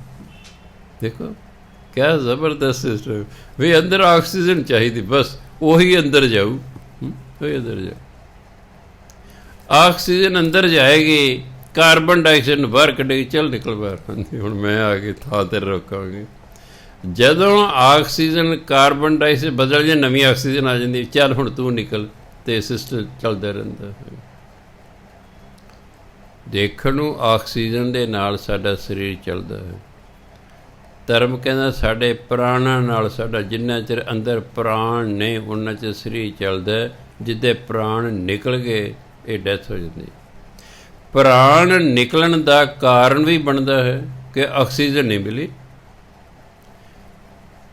ਜਿਵੇਂ ਇਹ ਸਰੀਰ ਪ੍ਰਾਣਾਂ ਦੇ ਆਸਰੇ ਹੈ, ਅਤੇ ਮੈਂ ਦੇਖਿਆ ਪ੍ਰਾਣ ਆਕਸੀਜਨ ਦੇ ਆਸਰੇ ਹੈ। ਆਕਸੀਜਨ ਨਹੀਂ ਮਿਲੀ, ਪ੍ਰਾਣ ਨਿਕਲ ਗਏ, ਡੈਥ ਹੋ ਗਈ। ਸੋ ਜਿਹੜੀ ਬਹੁਤ ਜ਼ਰੂਰੀ ਚੀਜ਼ ਹੈ, ਉਹ ਕਾਰਬਨ ਡਾਈਆਕਸਾਈਡ ਦਿਨੋਂ ਦਿਨ ਵਾਤਾਵਰਨ 'ਚ ਵਧਣ ਕਾਰਨ ਆਕਸੀਜਨ ਦੀ ਵੀ ਕਮੀ ਆ ਰਹੀ ਹੈ। ਖੁੱਲ੍ਹਾ ਵਾਤਾਵਰਨ ਤਾਂ ਸਾਹ ਠੀਕ ਆਉਂਦਾ ਹੈ। ਤਾਂ ਹੀ ਡਾਕਟਰ ਕਹਿੰਦੇ ਨਾ, ਅੱਜ ਕੱਲ੍ਹ ਕਰੋਨਾ ਚੱਲ ਰਿਹਾ ਹੈ, ਤੁਸੀਂ ਕੋਸ਼ਿਸ਼ ਕਰੋ ਏਸੀ ਨਾ ਚਲਾਓ, ਉਹ ਤੁਹਾਨੂੰ ਕਮਰਾ ਬੰਦ ਕਰਨਾ ਪੈਣਾ, ਤਾਜ਼ੀ ਹਵਾ ਨਹੀਂ ਆਉਂਦੀ ਹੈ। ਰਾਤ ਨੂੰ ਆਪਣੇ ਘਰ ਦੀਆਂ ਖਿੜਕੀਆਂ ਖੋਲ੍ਹ ਕੇ ਰੱਖੋ, ਤਾਜ਼ੀ ਹਵਾ ਆਉਣ ਦਿਓ, ਇਹ ਜ਼ਰੂਰੀ ਹੈ ਤਾਂ ਜੋ ਸਾਨੂੰ ਸਹੀ ਆਕਸੀਜਨ ਮਿਲਦੀ ਰਹੇ। ਤਾਂ ਹੀ ਕਹਿੰਦੇ ਬਾਹਰ ਨਿਕਲੇ, ਸੈਰ ਕਰੋ, ਖੁੱਲ੍ਹੇ 'ਚ ਆਓ ਵੀ ਸਾਨੂੰ ਆਕਸੀਜਨ ਪ੍ਰਾਪਤ ਹੋਵੇ। ਸੋ ਗੁਰੂ ਮਹਾਰਾਜ ਕਹਿੰਦੇ ਪਰਮਾਤਮਾ ਮੇਰੇ ਮਨ ਅਤੇ ਤਨ ਦੇ ਪ੍ਰਾਣ ਹੈ। ਹਾਂ ਹਰ ਬਿਨ ਦੂਜਾ ਅਵਰ ਨਾ ਜਾਣਾ। ਮੈਂ ਪਰਮਾਤਮਾ ਤੋਂ ਬਿਨਾਂ ਹੋਰ ਕਿਸੇ ਨੂੰ ਆਪਣੀ ਜਿੰਦ ਦਾ ਆਸਰਾ ਹੀ ਨਹੀਂ ਸਮਝਦਾ। ਕੋਈ ਸੱਜਣ ਸੰਤ ਮਿਲੇ ਵਡਭਾਗੀ, ਵੱਡੇ ਭਾਗਣ ਨਾਲ ਮੈਨੂੰ ਕੋਈ ਸੱਜਣ ਸੰਤ ਮਿਲ ਜਾਏ ਨਾ, ਮੈਂ ਹਰ ਪ੍ਰਭ ਪਿਆਰਾ ਦੱਸਿਆ ਜੀ। ਉਹ ਮੈਨੂੰ ਪਰਮਾਤਮਾ ਦੇ ਬਾਰੇ ਦੱਸੇ, ਉਹਦੇ ਬਾਰੇ ਦੱਸੇ ਮੈਨੂੰ, ਕਿਉਂਕਿ ਸਾਨੂੰ ਰੱਬ ਬਾਰੇ ਉਹੀ ਦੱਸ ਸਕਦਾ ਜਿਹਨੂੰ ਰੱਬ ਮਿਲਿਆ ਹੋਇਆ ਹੈ। ਮੈਂ ਜਿਹੜਾ ਤੁਹਾਨੂੰ ਰੱਬ ਬਾਰੇ ਦੱਸਾਂਗਾ ਉਹ ਗੁਰਬਾਣੀ 'ਚ ਪੜ੍ਹਿਆ ਹੋਇਆ ਹੋਵੇਗਾ, ਉਹਦੇ ਉਸ ਤਰ੍ਹਾਂ ਦੱਸੂਗਾ। ਪਰ ਮੰਨ ਲਓ ਮੈਨੂੰ ਰੱਬ ਮਿਲ ਗਿਆ, ਮੈਂ ਰੱਬ ਨੂੰ ਮਿਲ ਪਿਆ, ਫਿਰ ਮੈਂ ਆਪਣੇ ਵੱਲੋਂ ਵੀ ਤੁਹਾਨੂੰ ਦੱਸ ਸਕਦਾ ਹਾਂ। ਜਦੋਂ ਬੰਦੇ ਦੀ ਸਮਾਧੀ ਲੱਗਦੀ ਹੈ, ਇਹਦੀ ਸੁਰਤ ਉੱਪਰ ਨੂੰ ਜਾਂਦੀ ਹੈ। ਜੋ ਕੁਛ ਮੈਂ ਕੱਲ੍ਹ ਪਰਸੋਂ ਦੱਸਿਆ ਉਹ ਸਾਰਾ ਪੜ੍ਹਿਆ ਹੋਇਆ ਸੀ। ਪਰ ਮੰਨ ਲਓ ਮੇਰੀ ਆਪਣੀ ਅਵਸਥਾ ਹੈ ਤਾਂ ਮੈਂ ਸਿੱਧਾ ਵੀ ਆਪਣੇ ਵੱਲੋਂ ਵੀ ਤੁਹਾਨੂੰ ਕਹਿ ਸਕਦਾ। ਜਿਹੜਾ ਆਪਣਾ ਤਜਰਬਾ ਹੁੰਦਾ ਉਹਨੂੰ ਕਹਿੰਦੇ ਨੇ ਬਚਨ, ਜਿਹੜਾ ਦੂਜੇ ਦੇ ਤਜਰਬੇ ਦੀ ਅਸੀਂ ਗੱਲ ਕਰਦੇ ਉਹਨੂੰ ਕਹਿੰਦੇ ਨੇ ਪਰਵਚਨ। ਇਸ ਵੇਲੇ ਮੈਂ ਪਰਵਚਨ ਕਰ ਰਿਹਾ, ਗੁਰੂ ਮਹਾਰਾਜ ਦੇ ਬਚਨਾਂ ਨੂੰ ਦੱਸ ਰਿਹਾ ਹਾਂ। ਜੋ ਮੈਂ ਬੋਲ ਰਿਹਾ ਮੇਰੇ ਆਪਣੇ ਬਚਨ ਨਹੀਂ, ਇਹ ਪ੍ਰਵਚਨ ਹੈ। ਗੁਰੂ ਮਹਾਰਾਜ ਜਦੋਂ ਬੋਲਦੇ ਸਨ ਉਹ ਬਚਨ ਹੁੰਦੇ ਸਨ, ਕਿਉਂ? ਉਹ ਆਪਣੇ ਤਜਰਬੇ ਤੋਂ ਦੱਸਦੇ ਸਨ। ਉਹਨਾਂ ਕਿਤਾਬਾਂ ਨਹੀਂ ਸੀ ਪੜ੍ਹੀਆਂ ਸਾਡੇ ਵਾਂਗੂ, ਉਹਨੇ ਕਿਤਾਬਾਂ ਪੜ੍ਹੀਆਂ ਨਹੀਂ, ਕਿਤੇ ਆਉਂਦੇ ਨਹੀਂ, ਸਕੂਲ 'ਚ ਗਏ ਜੀ। ਗੁਰੂ ਨਾਨਕ ਜੀ ਨੇ ਪਾਇਆ ਸੀ ਸਕੂਲੇ ਪੜ੍ਹਨ, ਹੁਣ ਉਹ ਤਾਂ ਧੁਰਾਂ ਹੀ ਪੜ੍ਹ ਕੇ ਆਏ ਹੋਏ ਸਨ, ਉਹਨਾਂ ਨੂੰ ਕੌਣ ਪੜ੍ਹਾਵੇ ਜੀ? ਉਹਨੇ ਹੱਥ ਜੋੜਦੇ, ਮਹਿਤਾ ਜੀ ਅਸੀਂ ਤੁਹਾਡੇ ਲੜਕੇ ਨੂੰ ਨਹੀਂ ਪੜ੍ਹਾ ਸਕਦੇ, ਇਹ ਤੁਰੋਂ ਪੜ੍ਹ ਕੇ ਆਇਆ ਹੋਇਆ ਹੈ। ਸੋ ਇਸ ਲਈ ਉਹਨਾਂ ਨੇ ਉਹ ਜਨਮ ਤੋਂ ਹੀ ਬ੍ਰਹਮ ਗਿਆਨੀ ਸਨ। ਉਹਨਾਂ ਨੂੰ ਸੰਸਾਰਕ ਕਿਤਾਬਾਂ ਪੜ੍ਹਨ ਦੀ ਲੋੜ ਨਹੀਂ ਸੀ, ਉਹਨਾਂ ਨੂੰ ਵੈਸੇ ਹੀ ਗਿਆਨ ਸੀ। ਸੋ ਕਹਿੰਦੇ ਹੋਂ ਮਨ ਤਨ ਖੋਜੀ, ਹੋਂ ਆ ਗਿਆ ਨਾ, ਖੋਜੀ ਭਾਲ ਭਲਾਈ, ਕਿਉਂ ਪਿਆਰਾ ਪ੍ਰੀਤਮ ਮਿਲੈ ਮੇਰੀ ਮਾਈ, ਮਿਲ ਸਤ ਸੰਗਤ ਖੋਜ ਦਸਾਈ, ਵਿੱਚ ਸੰਗਤ ਹਰ ਪ੍ਰਭ ਵਸੈ ਜੀਉ। ਹੋਂ ਮਨ ਤਨ ਖੋਜੀ ਭਾਲ ਭਲਾਈ, ਕਹਿੰਦੇ ਮੈਂ ਮਨ ਅਤੇ ਤਨ ਦੀ ਖੋਜ ਕਰਦਾ ਹਾਂ, ਇਹਦੇ ਵਿੱਚੋਂ ਹੀ ਪਰਮਾਤਮਾ ਨੂੰ ਭਾਲਦਾ ਹਾਂ। ਕਿਉਂ ਪਿਆਰਾ ਪ੍ਰੀਤਮ ਮਿਲੇ ਮੇਰੀ ਮਾਈ, ਹੈ ਮੇਰੀ ਮਾਂ ਮੈਨੂੰ ਪਿਆਰਾ ਪ੍ਰੀਤਮ ਰੱਬ ਕਿਵੇਂ ਮਿਲ ਸਕਦਾ ਹੈ। ਮੈਂ ਉਹਦੀ ਕਹਿੰਦੇ ਖੋਜ ਕਰ ਰਿਹਾ ਹਾਂ, ਮਨ ਕਰਕੇ ਤਨ ਕਰਕੇ। ਫਿਰ ਪਤਾ ਲੱਗਾ ਮਿਲ ਸਤ ਸੰਗਤ ਖੋਜ ਦਸਾਈ, ਵਿੱਚ ਸੰਗਤ ਹਰ ਪ੍ਰਭ ਵਸੈ ਜੀਉ। ਬਈ ਪਰਮਾਤਮਾ ਸਤ ਸੰਗਤ ਦੇ ਵਿੱਚ ਵਸਦਾ ਹੈ, ਇਸ ਲਈ ਮੈਂ ਸਤ ਸੰਗਤ 'ਚ ਮਿਲ ਕੇ ਪਰਮਾਤਮਾ ਦੀ ਖੋਜ ਪੁੱਛਦਾ, ਦਸਾਈ ਮੈਨੇ ਪੁੱਛਦਾ ਹਾਂ। ਮੈਂ ਪਰਮਾਤਮਾ ਨੂੰ ਕਿਵੇਂ ਖੋਜਣਾ ਹੈ, ਕਿਵੇਂ ਲੱਭਣਾ ਹੈ, ਕਿਵੇਂ ਮਿਲਣਾ ਹੈ, ਉਸ ਨੂੰ ਮੈਂ ਪੁੱਛਦਾ ਸਤਸੰਗ 'ਚ। ਕਿਉਂਕਿ ਸਤ ਸੰਗਤ ਗੁਰੂ ਦੀ ਹੁੰਦੀ ਹੈ। ਹੁਣ ਆਪਾਂ ਸਤਸੰਗ ਕਰ ਰਹੇ ਹਾਂ, ਗੁਰੂ ਗ੍ਰੰਥ ਦੀ ਹਜ਼ੂਰੀ 'ਚ ਕਰ ਰਹੇ ਹਾਂ। ਜਦੋਂ ਸਰੀਰ ਰੂਪ ਵਿੱਚ ਗੁਰੂ ਸਰ ਗੁਰੂ ਮਹਾਰਾਜ ਆ ਬੈਠੇ ਹੁੰਦੇ ਸਨ, ਫਿਰ ਉਹ ਢੰਗ ਦੱਸਦੇ ਸਨ ਕਿ ਭਾਈ ਤੂੰ ਪਰਮਾਤਮਾ ਨੂੰ ਮਿਲਣਾ ਇਸ ਤਰ੍ਹਾਂ ਕਰ। ਸੰਖੇਪ 'ਚ ਮੈਂ ਦੱਸਦਾ ਵੀ ਉਹ ਕੀ ਕਹਿੰਦੇ ਸੀ, ਡਿਟੇਲ ਦੀ ਲੋੜ ਨਹੀਂ। ਬਈ ਤੂੰ ਸ਼ੁਭ ਕਰਮ ਕਰ ਅਤੇ ਨਾਮ ਜਪ, ਬਸ ਤੈਨੂੰ ਰੱਬ ਮਿਲ ਜਾਏਗਾ। ਤੂੰ ਸ਼ੁਭ ਕਰਮ ਕਰ, ਕੋਈ ਐਸਾ ਕਰਮ ਨਹੀਂ ਕਰਨਾ ਜਿਸ ਨਾਲ ਦੂਜੇ ਨੂੰ ਮਨ ਕਰਕੇ, ਤਨ ਕਰਕੇ ਅਤੇ ਧਨ ਕਰਕੇ ਨੁਕਸਾਨ ਹੋਵੇ। ਅਸੀਂ ਕਿਸੇ ਦਾ ਨੁਕਸਾਨ 3 ਤਰੀਕੇ ਨਾਲ ਹੀ ਕਰਦੇ। ਅਵਾ ਤਵਾ ਬੋਲ ਦਿੰਦੇ ਹਾਂ, ਕੌੜੇ ਬਚਨ ਬੋਲ ਦਿੰਦੇ ਹਾਂ, ਗਾਲ ਕੱਢ ਦਿੰਦੇ ਹਾਂ, ਉਹਦੇ ਮਨ ਨੂੰ ਦੁੱਖ ਹੁੰਦਾ ਹੈ। ਇਸ ਤਰ੍ਹਾਂ ਰੱਬ ਨਹੀਂ ਮਿਲਦਾ, ਕਿਉਂਕਿ ਪਰਮਾਤਮਾ ਉਹਦੇ ਵਿੱਚ ਵੀ ਬੈਠਾ ਹੈ। ਇਸ ਲਈ ਕਿਸੇ ਦਾ ਮਨ ਨਹੀਂ ਦੁਖਾਉਣਾ ਚਾਹੀਦਾ। ਦੂਜਾ ਹੈ ਧਨ ਕਰਕੇ ਅਸੀਂ ਨੁਕਸਾਨ ਕਰ ਸਕਦੇ ਕਿਸੇ ਦਾ। ਚੋਰੀ ਕਰ ਲਈ, ਕੋਈ ਡਾਕਾ ਮਾਰ ਲਿਆ, ਕੋਈ ਲੁੱਟ ਖੋਹ ਕਰ ਲਈ ਹੈ। ਇਸ ਤਰ੍ਹਾਂ ਕਿਸੇ ਦਾ ਧਨ ਕਰਕੇ ਨੁਕਸਾਨ ਨਹੀਂ ਕਰਨਾ। ਤੀਜਾ ਹੈ ਤਨ ਕਰਕੇ, ਕਿਸੇ ਦੇ ਸਰੀਰ 'ਤੇ ਸੱਟ ਫੇਟ ਨਹੀਂ ਮਾਰਨੀ, ਕੋਈ ਕਤਲ ਨਹੀਂ ਕਰਨਾ। ਭਾਵ ਕਿਸੇ ਦਾ ਤਨ ਕਰਕੇ, ਧਨ ਕਰਕੇ, ਮਨ ਕਰਕੇ ਨੁਕਸਾਨ ਨਹੀਂ ਕਰਨਾ, ਬਸ ਇਹੀ ਸ਼ੁਭ ਕਰਮ ਹੈ। ਜਦੋਂ ਤੁਸੀਂ ਮਨ ਕਰਕੇ, ਤਨ ਕਰਕੇ ਅਤੇ ਧਨ ਕਰਕੇ ਕਿਸੇ ਦਾ ਨੁਕਸਾਨ ਨਹੀਂ ਕਰੋਗੇ, ਸਮਝੋ ਤੁਸੀਂ ਸ਼ੁਭ ਕਰਮ ਕਰ ਰਹੇ ਹੋ। ਬਸ ਫਿਰ ਨਾਮ ਜਪਣਾ। ਗੁਰੂ ਨੇ ਜਿਹੜਾ ਗੁਰਮੰਤਰ ਦਿੱਤਾ, ਫਿਰ ਉਹਦਾ ਬਸ ਜਾਪ ਕਰਦੇ ਰਹਿਣਾ। ਪਰਮਾਤਮਾ ਦੀ ਪ੍ਰਾਪਤੀ ਇਕੱਲੀ ਬਾਣੀ ਨਾਲ ਵੀ ਹੋ ਸਕਦੀ ਹੈ, ਕਿਉਂਕਿ ਰੱਬੀ ਬਾਣੀ ਹੈ। ਅਤੇ ਪਰਮਾਤਮਾ ਦੀ ਪ੍ਰਾਪਤੀ ਇਕੱਲੇ ਗੁਰਮੰਤਰ ਨਾਲ ਵੀ ਹੋ ਸਕਦੀ ਹੈ। ਪਰ ਸਿੱਖ ਨੂੰ ਹੁਕਮ ਹੈ ਕਿ ਜੇ ਤੂੰ ਪੜ੍ਹਿਆ ਲਿਖਿਆ ਹੈ, ਤੂੰ ਬਾਣੀ ਵੀ ਪੜ੍ਹ ਅਤੇ ਨਾਮ ਵੀ ਜਪ। ਗੁਰੂ ਮਹਾਰਾਜ ਦੂਸਰੇ ਪਾਤਸ਼ਾਹ ਆਪ ਬੱਚਿਆਂ ਨੂੰ ਸੱਦ ਕੇ ਜਿਹੜਾ ਹੈ ਪੰਜਾਬੀ ਪੜ੍ਹਾਇਆ ਕਰਦੇ ਸਨ, ਜਿਹਨੂੰ ਗੁਰਮੁਖੀ ਕਹਿੰਦੇ। ਪੰਜਾਬੀ ਤੇ ਜ਼ਬਾਨ ਹੈ ਨਾ, ਗੁਰਮੁਖੀ ਲਿਪੀ ਹੈ। ਜਿਵੇਂ ਹਿੰਦੀ ਹੈ, ਇਹਦੀ ਲਿਪੀ ਦੇਵਨਾਗਰੀ ਹੈ। ਹਿੰਦੀ ਨੂੰ ਦੇਵਨਾਗਰੀ 'ਚ ਲਿਖਿਆ ਜਾਂਦਾ ਹੈ, ਪੰਜਾਬੀ ਨੂੰ ਗੁਰਮੁਖੀ 'ਚ ਲਿਖਿਆ ਜਾਂਦਾ ਹੈ। ਇਸ ਲਈ ਊੜਾ ਆੜਾ ਈੜੇ ਜਿਹੜੇ ਅੜਾੜਾ ਅੱਖਰ ਨੇ, ਇਹ ਗੁਰਮੁਖੀ ਅੱਖਰ ਨੇ। ਇਹ ਸਿਖਾਇਆ ਕਰਦੇ ਸਨ, ਕਿਉਂਕਿ ਜੇ ਸਿੱਖ ਪੜ੍ਹਿਆ ਹੋਊਗਾ ਤਾਂ ਹੀ ਬਾਣੀ ਪੜ੍ਹੇਗਾ ਨਾ। ਜੋ ਹੈ ਹੀ ਅਨਪੜ੍ਹ ਉਹ ਕੀ ਪੜ੍ਹੇਗਾ। ਬਾਬਾ ਬੁੱਢਾ ਜੀ ਵਰਗਿਆਂ ਦੀ ਅਤੇ ਹੋਰ 4-5 ਗੁਰੂ ਪਿਆਰਿਆਂ ਦੀ ਉਹਨਾਂ ਨੇ ਡਿਊਟੀ ਲਾਈ ਸੀ ਕਿ ਭਾਈ ਸਿੱਖਾਂ ਨੂੰ ਤੁਸੀਂ ਪੜ੍ਹਾਇਆ ਕਰੋ। ਸਿੱਖਾਂ ਨੂੰ ਪੜ੍ਹਾਇਆ ਕਰੋ। ਜਦੋਂ ਇਹਨਾਂ ਨੂੰ ਗੁਰਮੁਖੀ ਆ ਜਾਏਗੀ ਫਿਰ ਇਹਨਾਂ ਨੂੰ ਕੋਈ ਨਾ ਕੋਈ ਸ਼ਬਦ ਸਿਖਾਇਆ ਕਰੋ। ਦੇਖੋ ਭਾਈ ਗੁਰਦਾਸ ਨੇ ਕਿ ਜਿਹੜੇ ਤੁਸੀਂ ਇੱਕ ਸ਼ਬਦ ਵੀ ਕਿਸੇ ਨੂੰ ਸਿਖਾ ਦੇਵੋ ਨਾ ਦੂਸਰੇ ਗੁਰਮੁਖ ਨੂੰ, ਐਂ ਸਮਝੋ ਤੁਸੀਂ 100 ਸ਼ਤ, 100 ਨੂੰ ਕਹਿੰਦੇ ਸੱਤ ਨਹੀਂ, ਸ਼ਤ 100 ਸੋਨੇ ਦਾ ਮੰਦਰ ਭਾਵ ਘਰ, ਐਂ ਸਮਝ ਤੁਸੀਂ 100 ਸੋਨੇ ਦਾ ਘਰ ਬਣਾ ਕੇ ਦਾਨ ਕਰੋ, ਉਹਦਾ ਜਿੰਨਾ ਫਲ ਮਿਲਦਾ ਇੱਕ ਸ਼ਬਦ ਸਿਖਾਉਣ ਦਾ ਹੈ। ਸਾਡੇ ਤੁਹਾਡੇ ਵਰਗਿਆਂ ਨਹੀਂ ਕਿਹਾ, ਭਾਈ ਗੁਰਦਾਸ ਵਰਗਿਆਂ ਕਿਹਾ।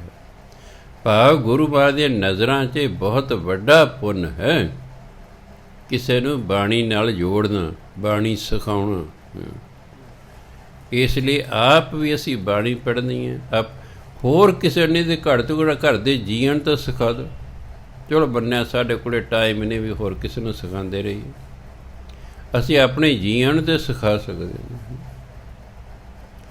ਅਸੀਂ ਪੰਜੇ ਭਰਾ ਪੜ੍ਹੇ ਸੀ, ਸਾਡੀ ਭੈਣ ਛੋਟੀ ਹੋਣ ਕਰਕੇ ਅਤੇ ਮਾਤਾ ਦੀ ਨਿਗਾਹ ਬੰਦ ਹੋ ਜਾਣ ਕਰਕੇ ਉਹਨੂੰ ਸਕੂਲ ਨਾ ਭੇਜ ਸਕੇ, ਅਤੇ ਮੈਂ ਸੋਚਿਆ ਵੀ ਅਸੀਂ 2 ਭਰਾ ਟੀਚਰ ਲੱਗੇ ਹੋਏ ਆ, ਜੇ ਸਾਡੀ ਭੈਣ ਨੂੰ ਊੜਾ ਆੜਾ ਵੀ ਨਾ ਆਇਆ ਤਾਂ ਅਗਲੇ ਕਹਿਣਗੇ ਕਾਹਦੇ ਤੇਰੇ ਭਰਾ ਟੀਚਰ ਲੱਗੇ ਨੇ, ਤੈਨੂੰ ਊੜਾ ਆੜਾ ਨਹੀਂ ਸਿਖਾਇਆ।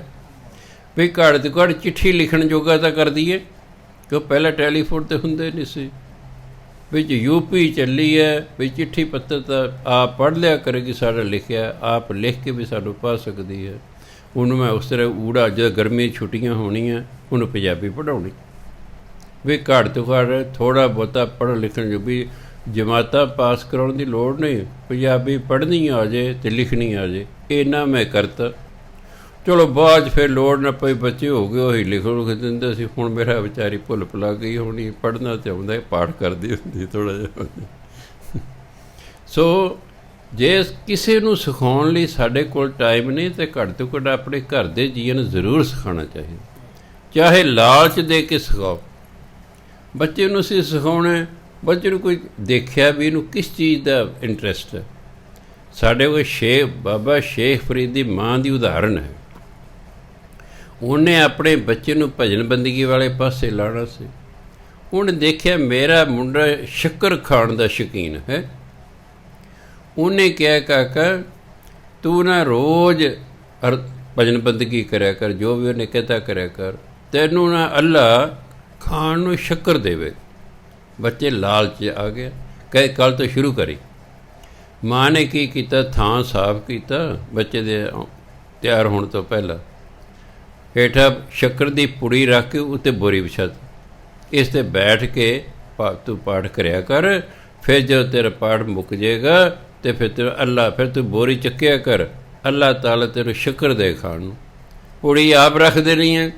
ਉਹ ਜੋ ਪਹਿਲੇ ਦਿਨ ਉੱਠਿਆ, ਬੋਰੀ ਚਾੜੀ, ਹੇਠੋਂ ਸ਼ੱਕਰ ਮਿਲ ਗਈ, ਖਾਣ ਲੱਗ ਗਿਆ। ਇਹ ਇਸ ਕਰਕੇ ਉਹ ਲੱਗਾ ਰਿਹਾ। ਇੱਕ ਦਿਨ ਮਾਂ ਜਿਹੜੀ ਸੀ ਉਹਨੂੰ ਕਿਤੇ ਕੰਮ ਹੋ ਗਿਆ, ਉਹ ਰਾਤ ਨੂੰ ਵਾਪਸ ਨਾ ਮੁੜ ਸਕੀ। ਸਵੇਰੇ ਉਹ ਸ਼ੱਕਰ ਨਾ ਧਰ ਸਕੀ ਬੋਰੀ ਹੇਠਾਂ, ਕਿਉਂਕਿ ਹੈ ਨਹੀਂ ਸੀ। ਪਰ ਉਹਦਾ ਧਿਆਨ ਇਹ ਸੀ ਅੱਜ ਮੇਰੇ ਪੁੱਤਰ ਦਾ ਵਿਸ਼ਵਾਸ ਟੁੱਟ ਜਾਣਾ, ਵੀ ਪਰਮਾਤਮਾ ਨੇ ਉਹਨੂੰ ਸ਼ੱਕਰ ਦਿੱਤੀ ਨਹੀਂ ਖਾਣ ਨੂੰ। ਉੱਧਰ ਪਰਮਾਤਮਾ ਨੇ ਦੇਖਿਆ ਵੀ ਇਸ ਬੱਚੇ ਨੇ ਤਾਂ ਬਹੁਤ ਵੱਡਾ ਭਗਤ ਹੋਣਾ ਜਾ ਕੇ। ਪਰਮਾਤਮਾ ਨੇ ਆਪ ਸ਼ੱਕਰ ਦੀ ਪੁੜੀ ਰੱਖਤੀ। ਚਲੋ ਫਰੀਦ ਸਾਹਿਬ ਨੇ ਖਾ ਲਈ।